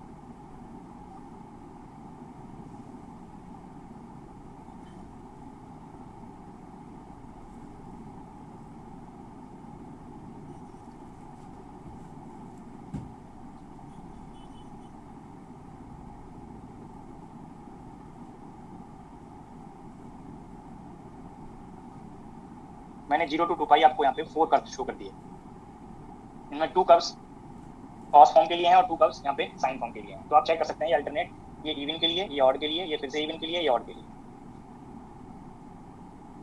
अब यहाँ पे जब रेडियस वैल्यू को यहाँ पे रेंज चेक करेंगे, रेडियस वैल्यू अगर आपको यहाँ पे नोट किया जाए π/2 से ग्रेटर है और पाई से लेस है, अगर ये रेंज दिया होगा तो यहाँ पे 1.7 अगर रेडियस की वैल्यू है तो π/2 से ग्रेटर बनेगा और पाई से लेस बनेगा। तो आप ये यहाँ पे चेक कर सकते हैं, अगर रेडियस वैल्यू मैंने 1.7 ले लिया तो आपको ये जो रेडियस बनेगा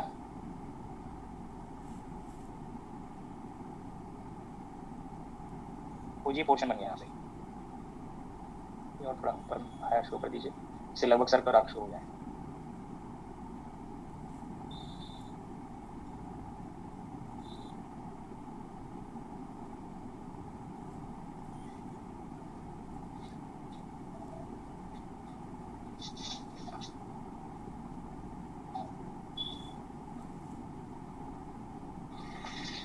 तो ये आप कंपेयर कर सकते हैं कि टू कर्व्स को इंटरसेक्ट करता है, एक कॉस वाले कर्व को और एक साइन वाले कर्व को, इस रेंज के लिए एक पॉइंट। और यहाँ पे आपको कंपेयर करना है, अगर मैं कोई एक ऐसा रेडियस ड्रॉ करता है यहाँ पे कि ये π/2 के इक्वल हो जाए, तो आप ये बताइए अभी भी ये इंटरसेक्शन पॉइंट काउंट होगा या नहीं होगा सर।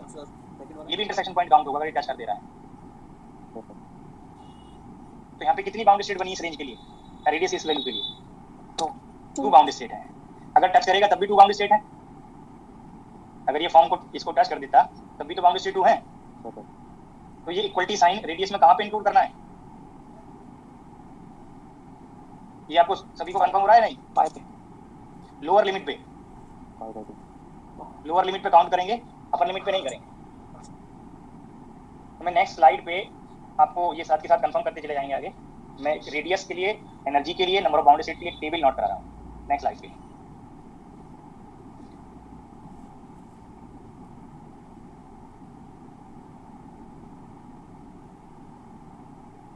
यहाँ पे रेडियस के लिए रेंज होगा,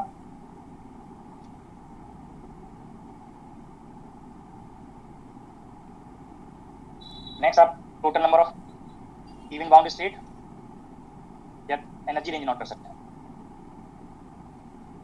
लास्ट में एनर्जी रेंज नोट करते हैं, पहले total number of even boundary state.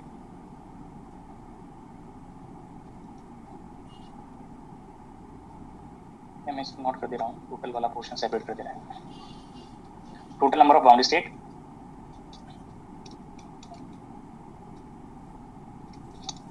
और इसमें इवन और ऑड के लिए सेपरेट कर दे रहा है। नंबर ऑफ इवन स्टेट्स, कितनी स्टेट्स की पेरिटी इवन होगी, नंबर ऑफ ऑड स्टेट्स, कितनी स्टेट्स की पेरिटी ऑड होगी, और लास्ट में आपको यहाँ पे एनर्जी के लिए मान देना है। तो यहाँ पे अभी अगर रेडियस π/2 से लेस है बट 0 से ग्रेटर है तो आपको वन कर्व इंटरसेक्ट होगा जो इवन पार्ट के लिए है, कॉस के लिए है। ये आपको पहले ही सेपरेटली लिख दिया है, 0 to π/2। और यहाँ पे किसी में भी इक्वलिटी इंक्लूड नहीं होगा, क्योंकि अगर आप यहाँ पे इक्वलिटी इंक्लूड कर दे रहे हैं तो रेडियस 0 होने का मतलब पोटेंशियल एक्सक्लूड हो सकता है, वहाँ से v0 वैल्यू 0 हो जाएगा। यहाँ पे एक बाउंड्री स्टेट होगी। फर्स्ट कंडीशन में मैंने इक्वलिटी साइन अपर में लिमिट में इंक्लूड किया है ना लोअर में, ये number of odd boundary state आएंगी 0, टोटल बाउंड्री स्टेट बनेगी 1। और इस एनर्जी का रेंज जो ग्राउंड स्टेट के लिए आप एनर्जी नोट किए हैं वो 0 to π² h×² by twice ma²। अब इसी में अगर आप रेडियस को π/2 से इंक्रीज कर रहे हैं, if radius lies between π/2 to π, अब नेक्स्ट के लिए आप लोअर लिमिट पे इक्वलिटी साइन इंक्लूड करते चले जाएंगे। तो आप चेक करें अभी आर यहाँ पे आपको हिंट किया था कि रेडियस वैल्यू π/2 से ग्रेटर है या इक्वल हो सकती है और पाई से लेस है, तो टू कर्व्स को इंटरसेक्ट करेगा, साइन वाले पार्ट, कॉस वाले पार्ट को भी और साइन वाले पार्ट को।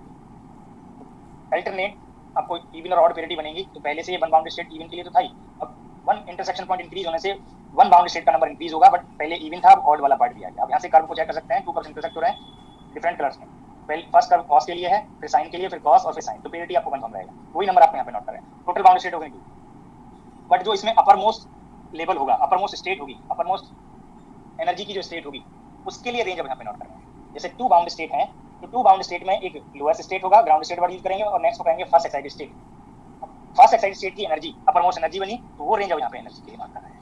तो ये एनर्जी बनेगा π² h×² by twice ma² से ग्रेटर है या इक्वल है, बट जो नेक्स्ट एनर्जी है 4π² h×² by twice ma² से लेस बनेगा। अब फिर से अगर आप रेडियस को π/2 अमाउंट इंक्रीज कर दे रहे हैं तो फिर से आप चेक करिए, अब की बार पाई से इक्वल है या पाई से ग्रेटर है, तो जैसे ही π/2 अमाउंट इंक्रीज किया तो ये भी इंटरसेक्ट होगा, ये भी इंटरसेक्ट हो जाएगा और ये भी इंटरसेक्ट हो जाएगा। मैं ड्रॉ नहीं कर रहा हूँ, सभी को कंफर्म हो गया भी 3 कर्व्स इंटरसेक्ट होंगे, पाई और π/2, पाई और 3π/2 के बीच अगर आप रेडियस लेते हैं। Yes sir. और these 3 कर्व्स में 2 कर्व्स कॉस वाले हैं और 1 कर्व साइन वाला है, तो 2 इवन पेरिटी की स्टेट्स मिलेंगी, 1 ऑड पेरिटी की, टोटल स्टेट्स मिलेंगी 3।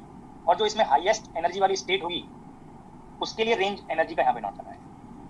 और एनर्जी में भी इक्वल टू ही लगाना है, लोअर लिमिट में, लोअर। ओके, फर्स्ट में 0 और आपने इक्वलिटी नहीं दिया। देखो भी मैंने इसके लिए हिंट किया था, इस रेडियस पे चले जाइए, 0 कब बनेगा जब ये टर्म 0 बन जाए, पर v0 0 होने का मतलब तो कोई पोटेंशियल है ही नहीं वहाँ पे। फिर से रेडियस को आपने इंक्रीज किया π/2 अमाउंट, तो ये 3π/2 से ग्रेटर हो सकता है या इक्वल हो सकता है, बट 2 पाई से लेस है, तो फिर से कर्व पे आइए, तो आपकी बार ये 4 कर्व्स इंटरसेक्ट हो जाएंगे, और 4 कर्व इंटरसेक्ट होंगे तो इनमें 2 कर्व्स कॉस वाले हैं और 2 कर्व्स साइन वाले हैं। तो अल्टरनेट आप यहाँ पे चेक कर सकते हैं, इवन और ऑड वेरिटी आएगी, और अगर रेडियस में π/2 का डिफरेंस लेके आप इंक्रीज कर रहे हैं तो 1 बाउंड स्टेट इंक्रीज हो जाएगी। तो आपकी बार यहाँ पे 3 है तो ये 4 बन जाएंगी, और 2 कॉस वाले हैं और 2 साइन वाले हैं। और इसमें जो फोर्थ स्टेट बनेगा, उस फोर्थ स्टेट की एनर्जी के लिए रेंज बनेगा 9π² h² by twice ma² से ग्रेटर या equal but less than 16π² h² by twice ma²। तो ये आपको मैंने 4 कर्व्स वहाँ पे ड्रॉ किए थे। 4 कर्व्स के लिए एनर्जी का, रेडियस का रेंज और कितनी बाउंड स्टेट होंगी वो नोट रखते हैं। अब इसको जनरलाइज कर ले रहा है, और जनरलाइज करेंगे तो आप चेक करिए, अगर बाउंड स्टेट 4 है, इट मीन्स अगर n बाउंड स्टेट है, तो n बाउंड स्टेट्स के लिए अब ये रेडियस का रेंज चेक करें पहले। जो भी नंबर यहाँ पे है, ये चेक करें, जो नंबर यहाँ पे है वो आप इसमें कंपेयर करिए अपर और लोअर लिमिट में। इस लोअर लिमिट को आप नोट कर सकते थे 2π, ये π/2 है, और अपर लिमिट को आप नोट कर सकते हैं, पाई है तो इसको 2/2 नोट कर सकते थे। तो इजीली आप कंपेयर कर सकते हैं कि π/2 के मल्टीपल में क्या टर्म आ रहा है, लोअर लिमिट में भी और अपर लिमिट में। ऐसे ही आप यहाँ पे 3 के लिए, 4 के लिए इजीली आप चेक कर लीजिए। तो रेडियस रेंज आप नोट कर सकते हैं, यहाँ पे 4 था तो ये 2π बन गया, तो n π/2, और लोअर लिमिट बनेगा n-1 π/2। रेडियस रेंज सभी को कंफर्म हो गया? Yes sir. अब इसी से एनर्जी रेंज, जो अपर मोस्ट एनर्जी बनेगा उसके लिए रेंज। अब आप यहाँ पे चेक करिए, 4 स्टेट थी तो ये 4 का स्क्वायर है, और लोअर लिमिट में 4 - 1 3 का स्क्वायर है। तो यहाँ पे n² π² h² by twice ma², and this term n-1² π² h² by twice ma²। अब ये कितनी इवन स्टेट्स होंगी, कितनी ऑड स्टेट्स होंगी, अब आप चेक कर सकते हैं यहाँ पे।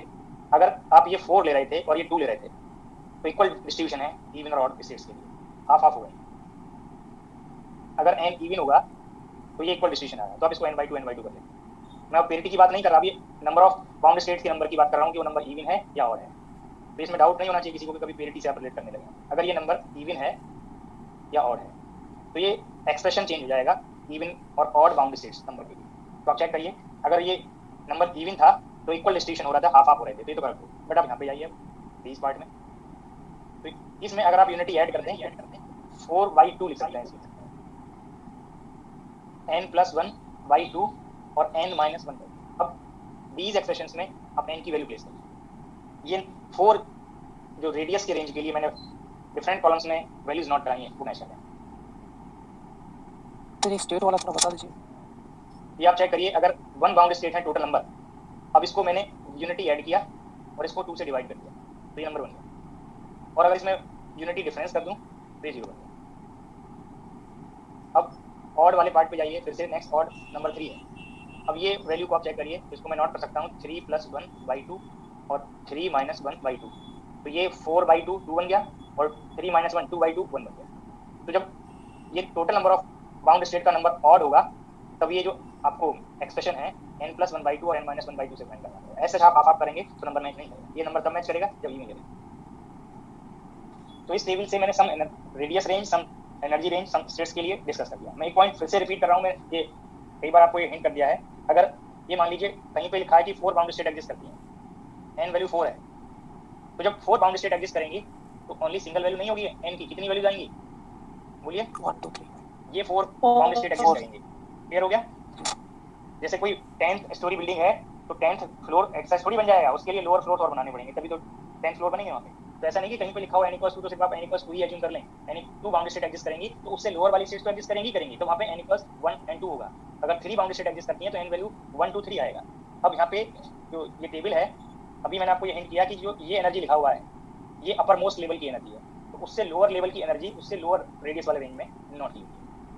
जैसे 4 बाउंड स्टेट एग्जिस्ट करें तो 4th लेवल की जो एनर्जी लाई करेगी उस रेंज में लाई करेगी, 3rd लेवल की एनर्जी इस रेंज में लाई करेगी, 2nd लेवल की एनर्जी इस रेंज में लाई करेगी, और ग्राउंड लेवल की एनर्जी इस रेंज में लाई करेगी। ये सभी को कंफर्म हो गया? अगर 3 बाउंड स्टेट एग्जिस्ट करती हैं तो ये एनर्जी पॉसिबल नहीं है। अगर टोटल बाउंड स्टेट 3 हैं तो ये पॉसिबल नहीं है। 3rd लेवल की एनर्जी ये होगी, 2nd की ये होगी, और 1st की ये होगी। तो जो प्रॉब्लम में आप अप्लाई करेंगे तो ये आपको इन प्रॉब्लम से होगा कि क्या रेंज आप लेके चलेंगे, या एनर्जी इस रेंज में ही क्यों लाई किया। अगर इनफाइनाइट पोटेंशियल वेल और फाइनाइट पोटेंशियल वेल को आप कंपेयर करें तो जो नंबर ऑफ बाउंड स्टेट है फाइनाइट पोटेंशियल वेल के लिए फाइनाइट होंगी। और अगर nth स्टेट की एनर्जी को कंपेयर करें, अगर इनफाइनाइट पोटेंशियल वेल की एनर्जी सेम विड्थ के लिए, जो आपको पहले डिस्कस किया हुआ है सिमेट्रिक केस में ही, n square pi square h cross square by twice m square होता है विड्थ के लिए, और n की वैल्यू 1 से लेके इंफिनिटी तक वे डिफरेंस ऑफ यूनिटी वैल्यू लाई करती हैं। तो इनफाइनाइट पोटेंशियल वेल में जो नंबर ऑफ बाउंड स्टेट थी वो इनफाइनाइट आती है।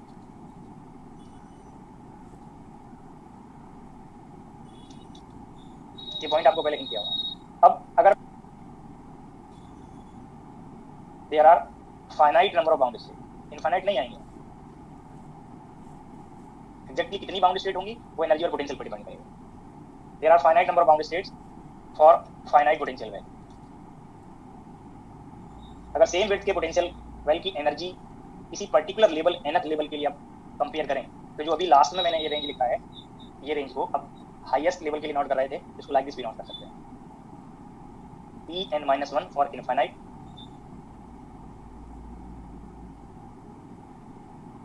जो आपने यहाँ पे नोट किया है। तो आप चेक करिए ये नंबर इससे मैच करता है, यूनिटी से लेस यहाँ पे नंबर है। nth level energy for infinite potential well expression सभी को मेमोराइज है, अब तक मोर प्रॉब्लम सॉल्व कर लिया, ये चेक कर लीजिए। n square pi square h cross square by twice m square वो nth लेवल की एनर्जी है, और ये उससे यूनिटी से लोअर लेवल की एनर्जी है, वही एनर्जी रेंज को मैंने यहाँ पे नोट किया है। अब जो आपको ये वेव फंक्शन यहाँ पे नोट किया था, इसको प्लॉट कर सकते हैं।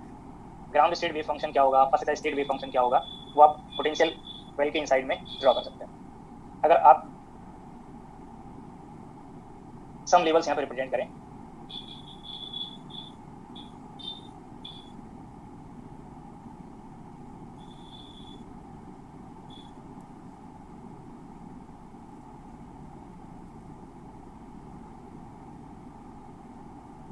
ये x एक्सिस, ये x इक्वल टू 0, ये माइनस a/2, ये प्लस a/2।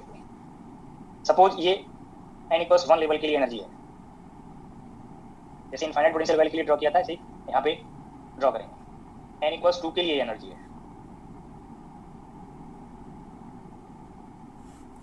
तो n इक्वल्स 1 के लिए अगर आपको प्लॉट करना है तो मिडिल पोर्शन में between minus a/2 two plus a/2, तो आपको यहाँ पे कंफर्म है कि इस वेव फंक्शन में आपको ये कॉस फॉर्म प्रेजेंट रहेगा।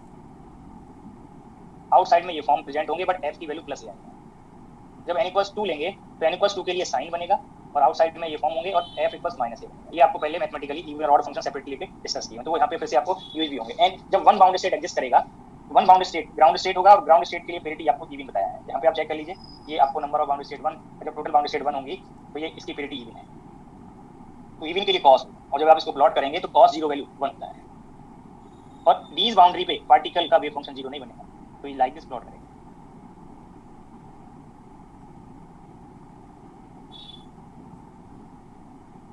जो वैल्यू इस बाउंड्री पे है वही वैल्यू इस बाउंड्री पे जाएगा, और आप चेक कर सकते हैं इस वेव फंक्शन को, ये इवन है। इनफाइनाइट पोटेंशियल वेल से क्या चेंज है वो भी आप चेक कर सकते हैं।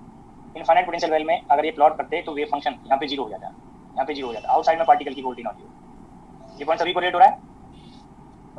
Yes sir.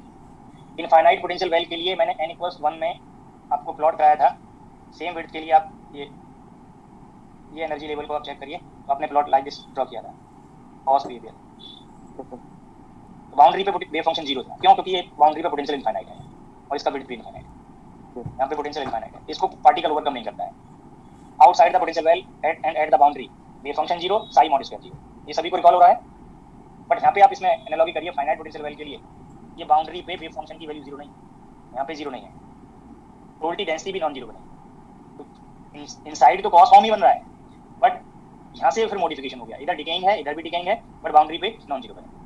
ऐसे ही n इक्वल्स 2 पे जब आप प्लॉट करेंगे तो n इक्वल्स 2 के लिए जब 2 बाउंड स्टेट एग्जिस्ट करेंगे तो वहाँ पे n इक्वल्स 1 भी होगा, और पेरिटी वाला वेव फंक्शन, इवन पेरिटी वाला वेव फंक्शन ये बनेगा, और n इक्वल्स 2 और पेरिटी वाला वेव फंक्शन बनेगा, जो आपको यहाँ पे प्लॉट करना है। जब 2 बाउंड स्टेट एग्जिस्ट करेंगे तो दोनों प्लॉट वहाँ पे आपको ड्रॉ करना है। x की पॉजिटिव वैल्यू के लिए साइन फंक्शन पॉजिटिव और नेगेटिव वैल्यू के लिए sine function negative, but boundary पे नॉन 0 बनेगा।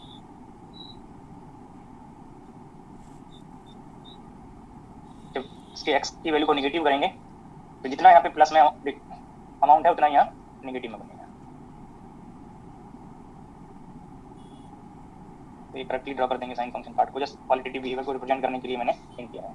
पार्ट आपको जस्ट डिस्कस करना था कि यहाँ पे probability of finding the particle outside the well non 0 है, कैसे नॉन जीरो है वो आपको वेव फंक्शन से प्रोबेबिलिटी डेंसिटी कर्व से आप चेक कर सकते हैं। ये मैंने वेव फंक्शन के प्लॉट को इनसाइड में किया, जब मॉड स्क्वायर करेंगे तो ये साई मॉड स्क्वायर में ये पार्ट अपर में चला जाएगा, तो ये Vx था और इसी में आपको साई एक्स भी रिप्रेजेंट करना है।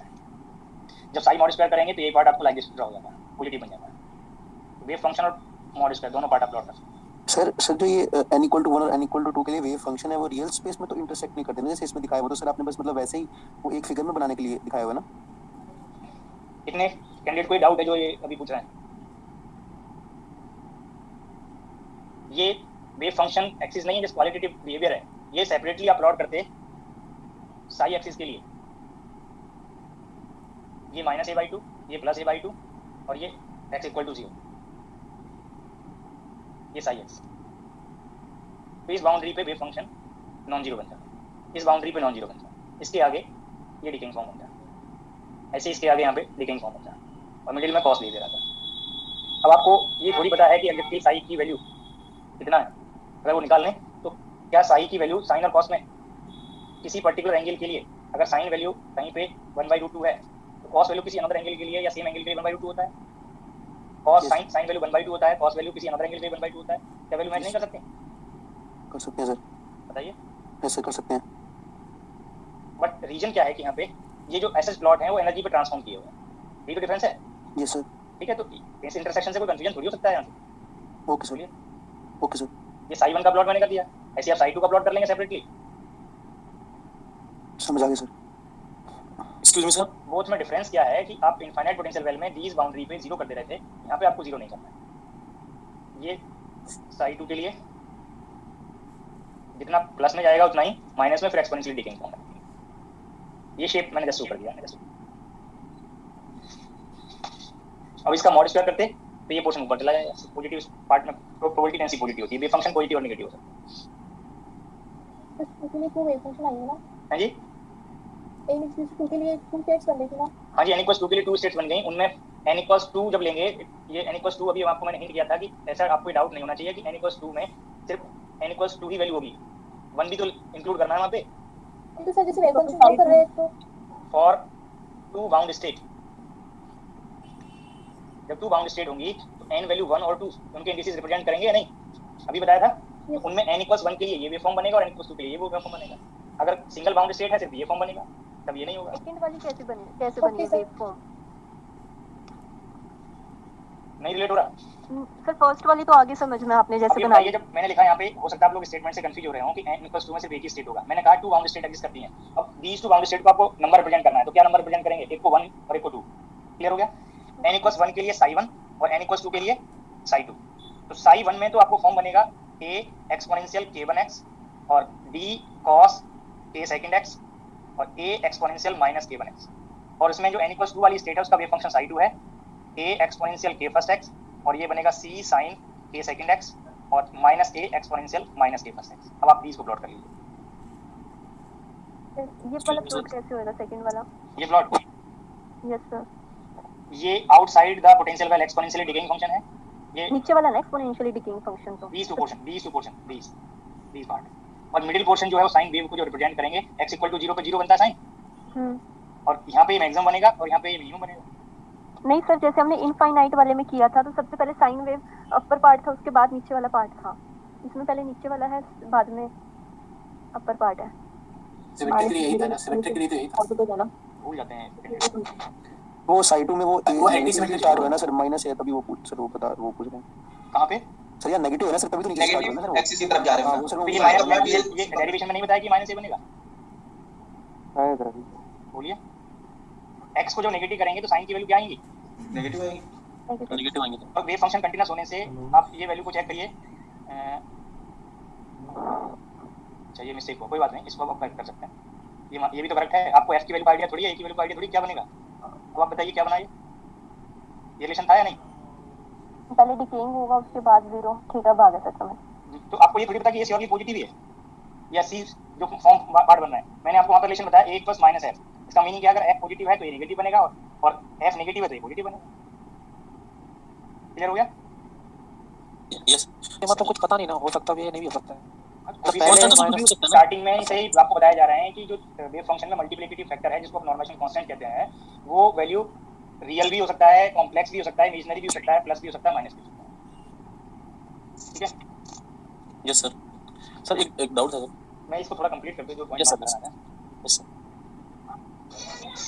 अगर हम nth स्टेट की एनर्जी को कंपेयर करें इनफाइनाइट पोटेंशियल वेल से, तो फाइनाइट पोटेंशियल वेल की एनर्जी सेम एन के लिए इनफाइनाइट वाली एनर्जी से लेस है, जो भी आपको कंडीशन में आपको डिस्कस की गई। इसका कंसेप्चुअल रीजन भी पता होना चाहिए। अब ये n = 1 की वेवलेंथ चेक करिए इनफाइनाइट पोटेंशियल वेल के लिए। अभी आपको मैंने ड्रॉ भी किया था पार्टिकल जो पहले डिस्कस किया, उससे रेफरेंस को चेक कर लीजिए। दोनों में वेवलेंथ को आप कंपेयर कर सकते हैं। किसकी वेवलेंथ इफेक्टिव वेवलेंथ लार्ज है? फाइनाइट पोटेंशियल वेल और इनफाइनाइट पोटेंशियल वेल में किसी एक वेव की वेवलेंथ को आप चेक कर लीजिए, n = 1 के लिए, n = 2 के लिए, या जिस आपको nth में जनरलाइज कर सकते हैं। अब यहाँ पे देखिए n = 1 के लिए ये यहाँ से लेके वेव यहाँ तक जा रहा है, क्लियर है? इससे आप कंपेयर कर सकते हैं। इनफाइनाइट में यहीं पे आपको 0 बन जाता है। तो वेवलेंथ फाइनाइट में करस्पॉन्डिंग लेवल के लिए ग्रेटर है, और जब वेवलेंथ ग्रेटर होगी तो hc/λ से जब एनर्जी को कंपेयर करेंगे तो एनर्जी वैल्यू क्या होगी? लेस है। ठीक है, तो इसका रीजन भी आपको कंफर्म हो गया, क्योंकि इफेक्टिव जो वेवलेंथ है वो फाइनाइट पोटेंशियल वेल के लिए इनफाइनाइट पोटेंशियल वेल के करस्पॉन्डिंग लेवल से ग्रेटर है, इसलिए एनर्जी लेस बनेगा। जो पॉइंट्स मैंने आज यहाँ पे डिस्कस किए हैं फाइनाइट पोटेंशियल वेल के रिगार्डिंग इनफाइनाइट से कंपेरिजन बताया है, वो नेक्स्ट लेक्चर में जो इसकी प्रॉब्लम अप्लाई करेंगे तब आपको ये रिकॉल करने चाहिए। एक पॉइंट और मैं यहाँ पे आपको फिर से अलर्ट रहने के लिए बोल रहा हूँ। मैंने आपको ये जो आपको ये वेव फंक्शन फॉर्म, ये अल्फा बीटा और रेडियस का जो डेफिनेशन बताया है इंडिविजुअली और कंबाइंड के लिए, ये एज सच सिर्फ इसी शेप के लिए मैच कर रहा है। किसी अनदर पोटेंशियल फॉर्म के लिए ये मैच कर भी सकता है और नहीं भी। अब एज सच इसको जब मेमोराइज करें तो पोटेंशियल की डेफिनेशन के साथ इसको मेमोराइज करेंगे। जब ये पोटेंशियल फॉर्म होगा, ये बाउंड्रीज -a/2 + a/2 पे होंगी, तभी आपको रेडियस की फॉर्म जो मैंने नोट कराया है वो इससे मैच करेगा। अगर ये फॉर्म में कुछ चेंज कर दें, ये बाउंड्री पोजीशन को चेंज कर दें, तो रेडियस जो आपने डिफाइन किया है वो चेंज हो सकती है। कैसे शॉर्ट में नोट करेंगे नेक्स्ट लेक्चर में वो आपको प्रॉब्लम के साथ डिस्कस करेंगे, तो तब तक ये पॉइंट्स का आपको आइडिया होना चाहिए। दैट टाइम पे डाउट ना क्रिएट करें कि रेडियस सर आपने ये बताया था, ये रेडियस किसके लिए है, वो आपको आर्टिकल से कंफर्म करना। और किसी को कोई डाउट पूछना तो पूछ सकता है। स्लाइड बता दो सर जो आपने वो ग्राफ बनाया था अल्फा एंड बीटा के बीच में सबसे पहले वाला, जेब किसके लिए लगाओ है जी हेलो हाँ जी बोलिए। तो ग्राफ के लिए आपने पूछ रहे अल्फा थे। एंड अदर बीटा पीपल के प्लीज म्यूट कर लो वो तो तना बनवा दिया था, यो दोबारा बनवा देगी रे यार। साड़ी पूरा दफा का बैंक का म्यूट कर लो। पूछना किसको था ये ग्राफ मुझे किसको पूछना पूछना है था? सर। हेलो हाँ जी सर अल्फा एंड बीटा के बीच में सर आपने ये 0 से π/2 लाइन आपने पॉजिटिव की साइड बनाई सर, बस एक लाइन बता दो ये बनी कैसे है? पॉजिटिव कैसे बनी है? हाँ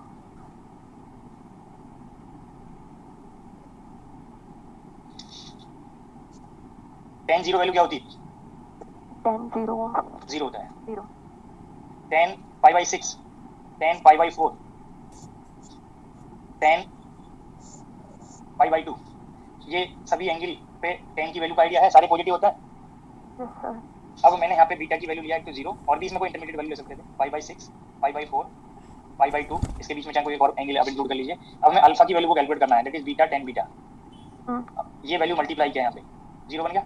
नेक्स्ट है π/6, ये वैल्यू कैलकुलेट करो tan 30 की वैल्यू, और ये π/6 उसमें मल्टीप्लाई करो। ऐसे ही आपको π/4, tan π/4 1 होता है, ठीक है। ये वैल्यू π/4 हो गई, और ये वैल्यू π/4 से लेस आएगी, क्लियर है? Yes sir. ऐसे ही आप यहाँ पे π/2 और π/4 के बीच में कोई और एक एंगल ले सकते थे। अब ये tan π/2 आप एक तरफ से 0 से π/2 की साइड जा रहे हैं तो ये प्लस इन्फिनिटी है, और पाई से π/2 की तरफ को आ रहे हैं तो ये माइनस इन्फिनिटी है, क्लियर है? तो ये पॉइंट्स को वहाँ पे कनेक्ट करके आपको 0 पे 0, फिर ये नेक्स्ट वैल्यू, ये π/4, ये फिर नेक्स्ट वैल्यू, और फिर ये इन्फिनिटी, ऐसे आपको कनेक्ट करके ये माइनस इन्फिनिटी कैसे रखी है सर आपने? इन्फिनिटी तक जाएगी ना? अभी जो स्टेटमेंट बोला उसको भी ध्यान दिया करिए। मैंने बोला कि 0 से π/2 की साइड जा रहे हैं तो प्लस इन्फिनिटी है, और पाई से π/2 की तरफ आ रहे हैं तो माइनस इन्फिनिटी प्लॉट नहीं किया था, एज प्लॉट नहीं था यहाँ पे ये पार्ट। π/2 से π/2 जब जाएंगे, ये π/2 से पाई की तरफ, या पाई से हम उल्टा आ रहे हैं π/2 की तरफ, तो π/2 का आपको श्योर थोड़ी क्या वैल्यू है? ये प्लस इन्फिनिटी की तरफ जाएगा और यहाँ से माइनस इन्फिनिटी की तरफ जाएगा। Okay sir. ठीक है, बाकी आप कैलकुलेटर से वैल्यूज को एग्जैक्टली कैलकुलेट करके उन पॉइंट्स को आप प्लॉट करके देखिए। मैंने बार बार आपको हिंट किया है सभी को कि ये क्वांटिटेटिव प्लॉट नहीं है, इट मींस आपको यहाँ पे वैल्यूज का एग्जैक्टली आइडिया नहीं है, जस्ट शेप को जस्ट रिलेट कर रहा है, कुछ पॉइंट्स को क्लियर कर रहा है। ठीक है, या अपने मोबाइल में आप कोई कर्व प्लॉटिंग वाला कोई ऐप डाउनलोड कर लीजिए, वहां से आप शेप चेक कीजिए क्या है। तो एग्जैक्ट तो शेप नहीं है वो लगभग आपको रिलेट करने के लिए मैच कर जाएगा। स्लाइड 7 to 3/2 क्यों एक्सक्लूड कर रहे हैं? मैंने एक्सक्लूड नहीं किया, मैंने कुछ पॉइंट्स बता दिए, आप यूज कर लीजिए। आपको ऑल एंगल्स लेने हैं 0 to π/2, मैं किसी को एक्सक्लूड नहीं कर रहा। एक्सक्यूज मी सर, पॉइंट्स को एक्सक्लूड किए हैं। पहले स्लाइड दिखा दूं सम यस कंडीशन। सर।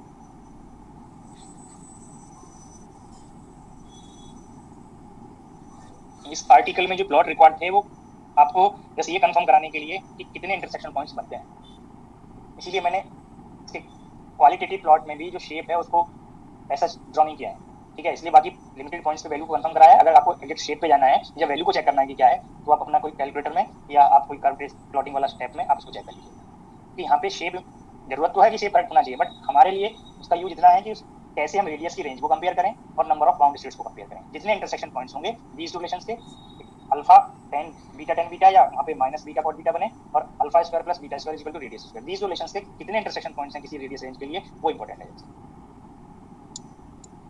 सर हाँ जी सर, अगर हमें क्वेश्चन में n गिवन है तो उसके कॉरेस्पॉन्डिंग वेव फंक्शन बोला है अगर प्लॉट करने के लिए, तो हम अगर लेट्स सपोज n 3 है तो हम 1 2 3 तीन वेव फंक्शंस प्लॉट करेंगे ना। आपसे कहा जाए कि n इक्वल 3 के लिए प्लॉट करना है, ये एक स्टेटमेंट है, या कहा कि थर्ड बाउंड स्टेट के लिए प्लॉट करिए, या टोटल बाउंड स्टेट्स 3 हैं तो उनके प्लॉट्स क्या होंगे? नहीं सर, टोटल अगर n 3 टोटल बाउंड स्टेट्स नहीं देखो n इक्वल ये कहा, अगर ये स्टेटमेंट में लिखा कि टोटल बाउंड स्टेट्स 3 हैं, ठीक है, तो उनके 3 प्लॉट्स आएंगे। अगर पूछा कि what is the correct graph of wave function for third level in case of total bound state 3, तो तब साइन वाला प्लॉट करना। ठीक है सर बस ये फाइनाइट और इनफाइनाइट में ये डिफरेंस आ गया ना, वहाँ पे हम अगर थर्ड के लिए पूछा होता है तो हम सीधा थर्ड वाला प्लॉट, तो सर वहाँ पे भी यही होगा फिर थर्ड प्लॉट करेंगे। डिफरेंस ये नहीं है, आप ये तो आप रिलेट कर रहे हैं डिफरेंस। मैंने एक जनरल डिफरेंस बताया, एक तो इफेक्टिव वेट बढ़ गया जिससे एनर्जी कॉरस्पॉन्डिंग लेवल का लेस हो रहा है, ठीक है। बाउंड स्टेट इनफाइनाइट में number of bound state infinite थी, पॉसिबल बाउंड स्टेट यहाँ पे फाइनाइट है। एक और मेजर डिफरेंस क्या है कि वहाँ पे बाउंड्री पे पार्टिकल कभी ऑब्जर्व नहीं होगा, बाउंड्री के आउटसाइड में कभी पार्टिकल ऑब्जर्व नहीं होगा। यहाँ पे माइनस इन्फिनिटी और प्लस इन्फिनिटी पे पार्टिकल कभी ऑब्जर्व नहीं होगा, उसके एक्सक्लूड करते हैं प्लस इन्फिनिटी और माइनस इन्फिनिटी को एक्सक्लूड करते हैं, प्रोबेबिलिटी ग्राउंड स्टेट में किसी और पॉइंट पे जीरो नहीं बनेगा। फर्स्ट एक्साइटेड स्टेट में सिर्फ x इक्वल टू 0 पे 0 बनेगा, माइनस इन्फिनिटी पे 0 बनेगा, प्लस इन्फिनिटी पे 0 बनेगा। इन 3 पॉइंट्स को एक्सक्लूड कर दें, किसी और पॉइंट पे 0 नहीं बनेगा, सब पे नॉन 0 है। इसके अलावा ये डिफरेंस है। Yes sir, thank you sir. Sir excuse me sir. हाँ जी सर 12th स्लाइड दिखाना। कौन था? 12 सर एक क्वेश्चन। हाँ जी सर ये बताना है आपकी आवाज नहीं सुनाई पड़ी मुझे। सपना चोपड़ा सर बोल रहे थे। सर मैं कुछ बोल सकता हूँ? हाँ बोलिए अगर वो नहीं पूछ रहे हैं तो। अच्छा सर, आपने जो इधर जो आपने जो बोला, जो मतलब इनफाइनाइट जब पोटेंशियल ऑयल होगा तो उसके लिए एनर्जी मतलब जो फाइनाइट ऑयल है उससे ज्यादा होगा। ये तो सर हम लोग उसका वेव फंक्शन का वेवलेंथ देख के भी तो बता सकते हैं ना। भाई आप बता रहे हो, मैंने तो बता ही दिया वेवलेंथ से, ये नहीं बताया। आपको आवाज आई थी या नहीं? ये वाली जो स्लाइड है इस पे और मैंने क्या एक्सप्लेन किया है, इसी रिजल्ट को इस वेवलेंथ से कंपेयर करके बताया है। अच्छा सर, ओके सर, ठीक।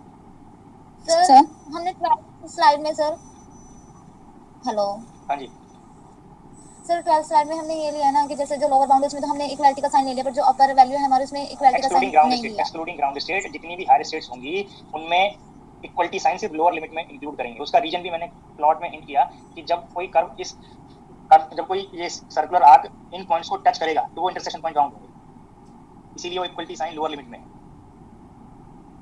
क्लियर हुआ या नहीं? सर बट अगर मतलब हम जैसे प्लॉट करें कब, ठीक है, मतलब जैसे हम जो हमारा अपर वैल्यू उसमें अगर इक्वालिटी का साइन लेने तो फिर number of bound state change हो जाएंगी जो रॉन्ग हो जाएंगी। आप ये बताइए 0 to π/2 कितनी बाउंड स्टेट बताएं आपको?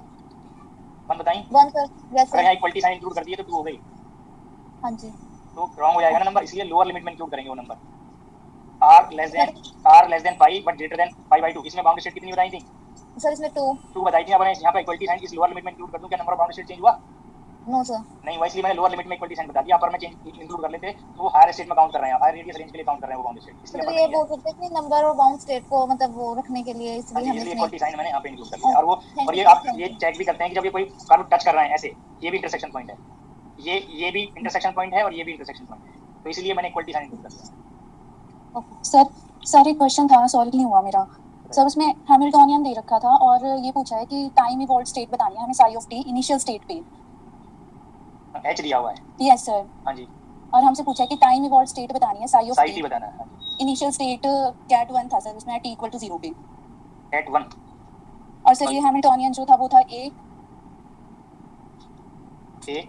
Bracket start ket 1 bra vector 2 bra vector 2। Yes sir. हाँ जी।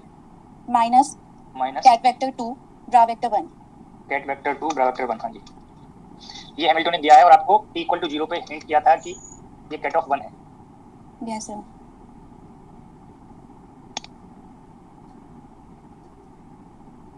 अब इससे आप हैमिल्टोनियन मैट्रिक्स बनाइए 0, ठीक है। Yes sir. और ये बना माइनस ए 1 और माइनस और 1। ये प्लस ए, ठीक है। यस इसको सर। आप इसको डायगोनलाइज करिए, तो यहाँ पे आपको माइनस लैम्डा ए माइनस ए, या आप इसको ए कॉमन ले लीजिए, लास्ट में मल्टीप्लाई कर लेंगे 1 और माइनस, ठीक है। डिटरमिनेंट 0 करना, तो lambda square plus 1 is equal to 0। यानी स्टेट हो गया, आइगन वैल्यूज इमेजिनरी आ रही, यस सर। कोई और चेंज तो नहीं था? नो सर, यही था देखो, क्वेश्चन। कोई बात नहीं, अगर ऐसा ऐसा है तो मैं ये नहीं कह रहा कि हैमिल्टन हर्मिटियन ऑपरेटर है यहाँ पे, ठीक है, बट मोस्टली केसेस में ये रियल आती है। तो अगर ये फॉर्म बन गया, अब यहाँ से हमें इसकी आइगन फंक्शंस ऑब्जेक्ट करना है। आइगन फंक्शंस प्लस 1 के लिए क्या, आई के लिए क्या, प्लस ए आई के लिए क्या है और माइनस आई के लिए क्या है, तो इस स्टेट को उन फॉर्म में एक्सपेंड कर लेना पड़ेगा।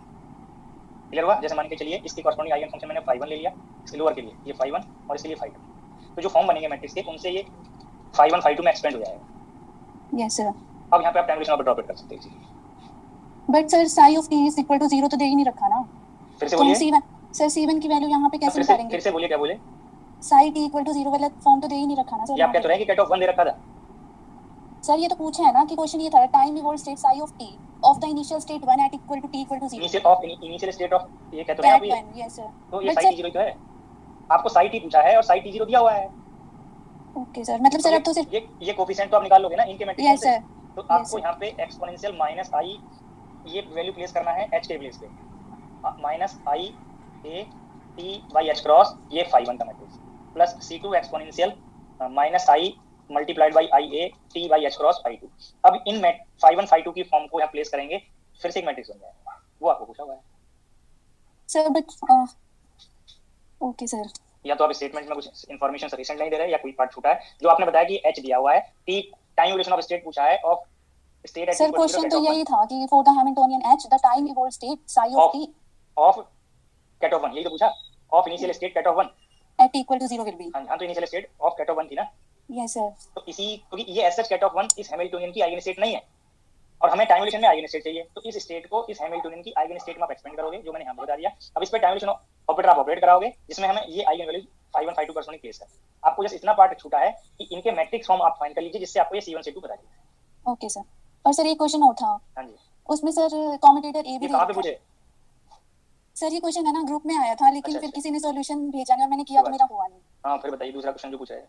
Sir A B commutator is equal to minus C दे रखा है और बोला है कि सी कम्यूटेटर, ठीक है, सी दिया हुआ है, माइनस सी दिया हुआ है सर, ठीक है, और सी बोला कि कॉम्प्लेक्स नंबर है, नंबर है ऑपरेटर है, कॉम्प्लेक्स नंबर है सर, ठीक है, आगे बोलिए। फिर बोला है the commutator of the unitary transform operator A and B will be unitary transformation और Yes, commutator, the commutator of the unitary transform operator A and B will be. Sir यही क्वेश्चन है बस। Priyanka Sharma please turn off the video.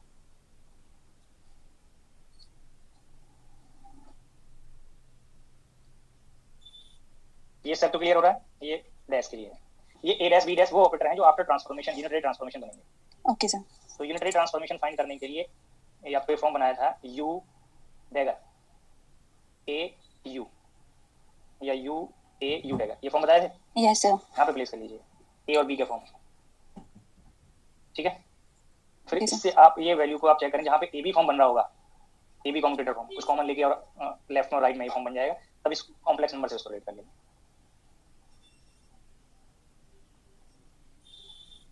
मतलब sir अब तो sir just यहाँ value put करनी है और फिर हाँ, ये आगे यू check अगर कर लेंगे यू जो है वो वन आई हो ये जाएगा। कम्यूटेटर से रिलेट हो रहा है कि नहीं। Okay sir, thank you sir. Sir मैं थोड़ा सा जो बाउंड स्टेट में टू बाउंड स्टेट के लिए आपने जो अभी प्लॉट बताया है, तो मैं सर ये पूछना चाह रहा था, ये जो 3 बाउंड स्टेट होगा तो उसके लिए क्या ये रेंज जो स्टेट 3 बाउंड स्टेट के लिए 1 2 3 ये नंबर प्रेजेंट करेंगे, लोएस्ट नंबर स्टेट को 1, नेक्स्ट को 2 और हाईएस्ट को 3। या तो इसमें जो है 2 इवन होगा और एक ऑड स्टेट्स मिलेंगे, तो इसका सर n equals 1 और 3, इट मींस psi 1 और psi 3 ये तो बनेंगे cos फॉर्म से इवन पेरिटी वाले, और psi 2 बनेगा sin से ऑड पेरिटी वाले। ऑड पेरिटी, तो सर इसके क्या प्लॉट भी डिफरेंट होंगे इवन और ऑड पेरिटी के, मतलब प्लॉट जैसे जो दो इवन पेरिटी के मिलेंगे cos और sin के फॉर्म चेंज नहीं है, यहाँ पे मैंने 2 ही पार्ट से बता दिया, ये cos वाला है, ये sin वाला है। psi 1 के लिए जब psi 3 पे जाएंगे तो फिर से cos का बिहेवियर चेंज हो जाएगा। अब की बार यहाँ पे कोई नोड नहीं था, यहाँ पे 1 नोड इंटरमीडिएट नोड, वहाँ पे 2 नोड बनेंगे। अच्छा यहाँ पे 2 नोड बनेंगे। एनर्जी बढ़ रही ना भाई, तो ऑब्वियसली ओके सर। आप सिमेट्रिक इनफाइनाइट पोटेंशियल वैल्यू को रेफरेंस लें, वहाँ पे आप सारे प्लॉट कर लें, फिर जो बाउंड्री पे आप जीरो कर रहे थे उसको बाउंड्री को नॉन जीरो पे ले जाइए और फिर आगे एक्सपोनेंशियल डिकेइंग कर दीजिए।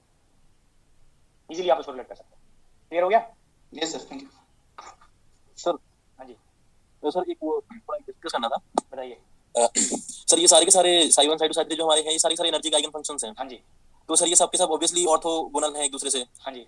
तो सर ये जो हमारी जो वेव फंक्शन वाली एनालॉजी है, ये तो फिर सर हमारा पोटेंशियल तो भले वन डायमेंशन में है, बट वेव फंक्शन की जो एनालॉजी है सर, ये तो हमारी फिर उसमें एन डायमेंशन हिलबर्ट स्पेस में चली जाएगी ना सर, क्योंकि ये सब ये दोनों डायमेंशन को क्यों ओवरलैप कर रहे हो? एक डायमेंशन है पोजीशन स्पेस की जिसको आप कह रहे हैं पोटेंशियल वन डायमेंशन है। Yes sir. और आप साई 1 साई 2 साई 3 कह रहे हैं एन डायमेंशनल और हिलबर्ट स्पेस। तो एक मैंने उस टाइम पे भी आपको, शायद मुझे नहीं पता आपने क्लास अटेंड किया था कि नहीं, जब हिलबर्ट स्पेस डिस्कस किया तो मैंने हिंट किया था कि हिलबर्ट स्पेस का एग्जांपल पोजीशन स्पेस है, बट ऐसा नहीं कि आप ऑल टाइम दोनों को सेम स्पेस ही मान के चलो। Yes sir. तो यहाँ पे वन डायमेंशनल वर्ड यूज कर रहे हो वो पोजीशन स्पेस की डायमेंशन के लिए है, बट जब आपने इनफाइनाइट पोटेंशियल वैल्यू सॉल्व किया तो वहाँ पे इनफाइनाइट पोटेंशियल वैल्यू के लिए हिलबर्ट स्पेस जो एनर्जी आइगन फंक्शन कंस्ट्रक्ट करेंगे वो इनफाइनाइट डायमेंशनल है। फाइनाइट पोटेंशियल वैल्यू के लिए अगर यहाँ पे नंबर ऑफ बाउंड स्टेट 10 आ रही है तो है one dimensional position space, but Hilbert space की डायमेंशन 10 हो गई जो एनर्जी से कंस्ट्रक्ट हो रहा है, एनर्जी आइगन फंक्शन जो कंस्ट्रक्ट कर रहा है। हाँ सर एनर्जी यूज अब आगे बोलिए। और सर ये जो इन्होंने अभी सर ये जो दो वेव फंक्शन के ओवरलैप वाली जो अभी एक थोड़ा वो कंफ्यूजन कर दिया था एक ने, नहीं उसका तो कोई मतलब कोई ऐसा कोई रेस्ट्रिक्शन थोड़ी है कि वैल्यूज वो सर एक बार सर इसका डिस्कशन सर हुआ था, तो सर आपके साथ नहीं हुआ था सर। ये जो मुझे सर ऑर्थोगोनलिटी पढ़ा रहे थे, क्योंकि सर इसमें दो वेव फंक्शन अगर ऑर्थोगोनल है तो उनका स्केलर प्रोडक्ट 0 आता है, मतलब तो हाँ सर उसका स्केलर प्रोडक्ट 0 आता है। तो सर मैंने क्वेश्चन राइज किया था कि सर अगर दो स्केलर प्रोडक्ट अगर 0 ना आए तो सर उसका एग्जांपल मुझे इस तरीके से समझाया गया था, एग्जांपल देके कि उसमें क्या अगर आपके दो वेव फंक्शन अगर ऑर्थोगोनल नहीं है या फिर ऑर्थोनॉर्मल बेसिस फॉर्म नहीं कर रहे हैं, अगर वो एक दूसरे से कहीं पे भी ओवरलैप कर रहे हैं, तो वहां पे सर ट्रांजिशन प्रोबेबिलिटी का कांसेप्ट करके ऐसे समझाया गया था कि ये मतलब जो तुम्हारा पार्टिकल होगा वो उस फर्स्ट स्टेट में भी पॉसिबल होने के चांसेस हैं और सेकंड में मुझे नहीं, ये नहीं समझ में आ रहा एक्चुअल में। ये शेप को बता रहा है यहाँ पे सिर्फ, ये जो प्लॉट था पोटेंशियल में, ये सिर्फ शेप, मैं आपको पहले बता दूं जिन्होंने डाउट किया था उनके लिए अगर प्रेजेंट हूं, ये सिर्फ शेप बता रहा है, ये एग्जैक्ट वैल्यू नहीं बता रहा है। जब आप इनको प्लॉट करोगे साई 1 साई 2 तो ये क्या एक ही एक्सिस पे आप एक से ज्यादा फंक्शन को कंपेयर तो कर सकते हो ना। यस सर ठीक है, ये साई 1 का प्लॉट है, और जब साई 1 अलाउड होगा ये ओनली ग्राउंड स्टेट फंक्शन है, साइन तो साई 2 तो नहीं है। जब ये साई 2 अलाउड होगा तो इसी पे आप और भी वेव फंक्शंस प्लॉट कर सकते हो, नहीं कर सकते? अब ये बताइए। यस सर ये इसमें तो बिल्कुल कर सकते हैं, ये आप प्लॉट कर सकते हैं नहीं वैल्यू के हिसाब से। मैंने ये इसको ये लिख दिया, बताइए इसमें कहां डिफिकल्टी है? बताइए। नहीं सर इसमें तो डिफिकल्टी नहीं है, बट सर वो जो ओवरलैपिंग रीजन की आप बात कर रहे हो ना। हाँ सर वो मैंने ऐसा ये आपको मैं हिंट करूं, ये ओवरलैपिंग रीजन तब आएगा जब हम सुपरपोजिशन पढ़ रहे हैं। हाँ सर इसी में बताया था कि जो ओवरपोजिशन। हाँ सर ओवरलैपिंग अगर दो वेव फंक्शन का कुछ पार्ट इस स्टेट की प्रोबेबिलिटी निकालनी है। Yes sir. तो psi star psi dx, yes sir. अगर हम होल स्पेस पे जाएं तो ये c1 mod square integration Sai 1 star Sai 1 dx। Yes sir. ये थोड़ा यहाँ पे ये मिट सकते हैं, इसलिए थोड़ा ध्यान रखेंगे। ये पार्ट है हाँ सर इसमें star c2। Yes sir. Sai 1 star Sai 2 plus c2 star c1 Sai 2 star Sai 1 dx। अब आप बताइए क्या पूछ रहे हैं? अगर ये ऑर्थोगोनल नहीं है हाँ तो ये एग्जिस्ट करेगा सर साई 1 स्टार ये टर्म कंसीडर करेंगे, ये टर्म कंसीडर करेंगे। Yes sir. तो सर इसकी जो एनालॉजी पहले मैं बताऊं, पूरा सुन लीजिए पहले। ये कब प्रेजेंट होंगे? ये तब होंगे जब प्योरली म्यूचुअली एक्सक्लूसिव स्टेट नहीं हो। ये आप देखिए, ये कॉमन क्वालिटी बता रहा है। हाँ सर। तो कब आएंगी कॉमन क्वालिटी? जब हमारी स्टेट ना तो प्योरली इंडिपेंडेंट है और ना ही प्योरली म्यूचुअली एक्सक्लूसिव है, तब ऐसा आएगा। अगर प्योरली म्यूचुअली एक्सक्लूसिव है तो ऑर्थोगोनलिटी कंडीशन श्योरली इंक्लूड होगा और रिटर्न 0 बन जाएगा। Yes sir. ठीक है, हम ये केस सिंगल पार्टिकल के लिए कभी नहीं पढ़ते। नहीं सर सिंगल के लिए तो नहीं पढ़ सकते। मल्टी पार्टिकल सिस्टम में ये टर्म इंक्लूड होंगे। Yes sir. ठीक है, कोवेलेंट बॉन्ड का सर एग्जांपल दिया था मुझे। हां जी वो बिल्कुल हो जाएंगे वहां पे। हाँ सर क्योंकि वो कह रहे थे कि अगर जो तुम्हारा इलेक्ट्रॉन होता है वो दोनों में की मतलब साथ में अपने आप को शेयर करता है, तो यहीं से ये सारे अगर ये एग्जांपल हैं ये बात करने लगे फिजिक्स में तो बहुत डिफिकल्ट लगेगा नहीं? इसीलिए तो सर मैंने लास्ट में अलग से मैं स्टूडेंट को डिफिकल्ट लगेगा फिजिक्स वालों को। बट कोवेलेंट बॉन्ड का मतलब क्या है कि ऐसे बॉन्ड बना, ठीक है, तो जिन एटम्स के बीच में बॉन्ड बनता है, ये मान लीजिए ए एटम है और ये बी एटम है। Yes sir. इसका इलेक्ट्रॉन और इसका इलेक्ट्रॉन इक्वल शेयरिंग करते हैं ना। यस सर इक्वल शेयरिंग होता है, तो इक्वल शेयरिंग होगा। तो अब मान के चलिए इस पोर्शन में यहाँ पे हमें प्रोबेबिलिटी निकालना है, तो यहाँ पे इस पॉइंट पे प्रोबेबिलिटी इस वाले एटम के इलेक्ट्रॉन की भी हो सकती है और इस वाले की भी हो सकती है। तो ये कॉमन रीजन में आ गया ये पोर्शन। तो यहाँ पे एग्जैक्टली वो यहाँ पे म्यूचुअली एक्सक्लूसिव स्टेट नहीं बनेगी, यहाँ पे कुछ ना कुछ कॉमन प्रोबेबिलिटी जरूर है। हाँ सर। और इनका इसका सर वेव फंक्शन ड्रॉ किया था कोवेलेंट बॉन्ड का, तो उन्होंने एक और मैं बता दूं जब exactly solvable Schrodinger equation system पढ़ते हैं तब ये पार्ट यहाँ पे नहीं आएगा। इसी में जब आप वेरिएशन मेथड पढ़ेंगे तो वेरिएशन मेथड में या और आगे कोई एप्रोक्सीमेशन मेथड पढ़ेंगे तो कुछ यहाँ पे अलग से जो कॉमन प्रोबेबिलिटी वाले टर्म है उनके लिए इंटरेक्शन टर्म H12 पार्ट से हम निकाल सकते हैं, H21 से निकाल सकते हैं। Yes sir. ठीक है, तब आपको एग्जैक्टली पता चलेगा कि कितना प्रोबेबिलिटी था और उसका क्या कंडीशन यहाँ पे इंक्लूड हो रहा है। Yes sir. Yes sir.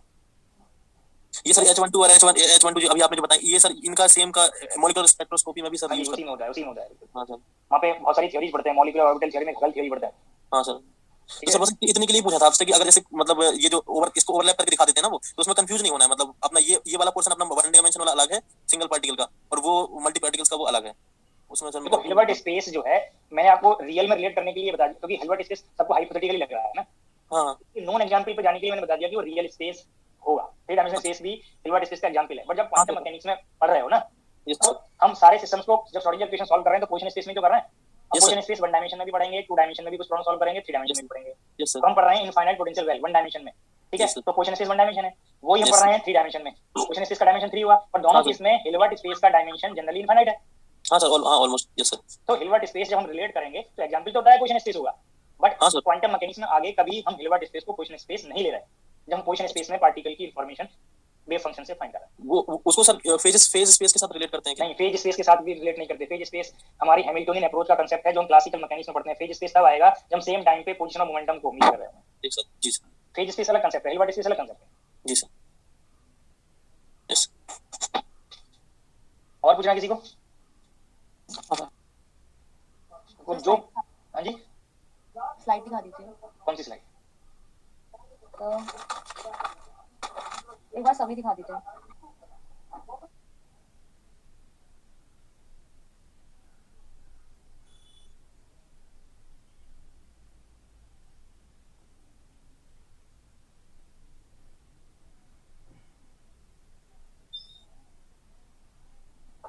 हो गया सर, हो गया।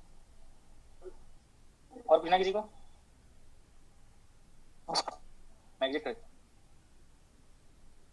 Excuse me sir. हाँ जी, हेलो सर। बोलिए। हाँ सर, अगर इनफाइनाइट पोटेंशियल का जो हमने केस देखा था उसमें अगर हम पार्टिकल को किस तरह से एनर्जी प्रोवाइड करें तो पार्टिकल एब्सॉर्ब करके मतलब एक साइड स्टेट में जा सकते हैं। बट जो फाइनाइट देखो अभी जो हम पढ़ रहे हैं, हम श्रोडिंगर इक्वेशन को एज्यूम करके चल रहे हैं एनर्जी आइगन वैल्यू इक्वेशन। अब जैसे क्वेश्चंस आप लोग पूछते हैं तो पुराना सिलेबस कई बार आप भूल जाते हैं। मैंने दोनों पार्ट को हिंट किया था कि टाइम इंडिपेंडेंट श्रोडिंगर इक्वेशन और टाइम डिपेंडेंट श्रोडिंगर इक्वेशन में क्या डिफरेंस है और किसको आप energy eigen value equation use करेंगे। तो हम यहाँ एनर्जी आइगन वैल्यू यूज कर रहे हैं, एनर्जी कैलकुलेट कर रहे हैं, तो इट मींस हैमिल्टोनियन टाइम से इंडिपेंडेंट है, पोटेंशियल टाइम से इंडिपेंडेंट है, तभी हम ये सॉल्यूशंस कर रहे हैं। जब तक टाइम डिपेंडेंट परटर्बेशन थ्योरी का कांसेप्ट नहीं आएगा तब तक पोटेंशियल टाइम से इंडिपेंडेंट है, तब तक पार्टिकल स्टेट्स में ट्रांजिट नहीं करेगा। ठीक है, ओके, पूछ रहे थे, क्लियर हुआ? हाँ समझ गया। वो पॉसिबिलिटीज हैं, बट होगा पार्टिकल किसी एक ही स्टेट में। जब तक आप टाइम डिपेंडेंट परटर्बेशन अप्लाई नहीं करेंगे, टाइम डिपेंडेंट परटर्बेशन से आप एनर्जी सप्लाई करते हैं पार्टिकल को या एनर्जी रिमूव करते हैं, जब ये एनर्जी प्रोवाइड करेंगे या रिमूव करेंगे तो पार्टिकल लोअर से हायर में या हायर से लोअर में ट्रांजिट कर सकता है। ठीक है, ओके सर, ठीक है।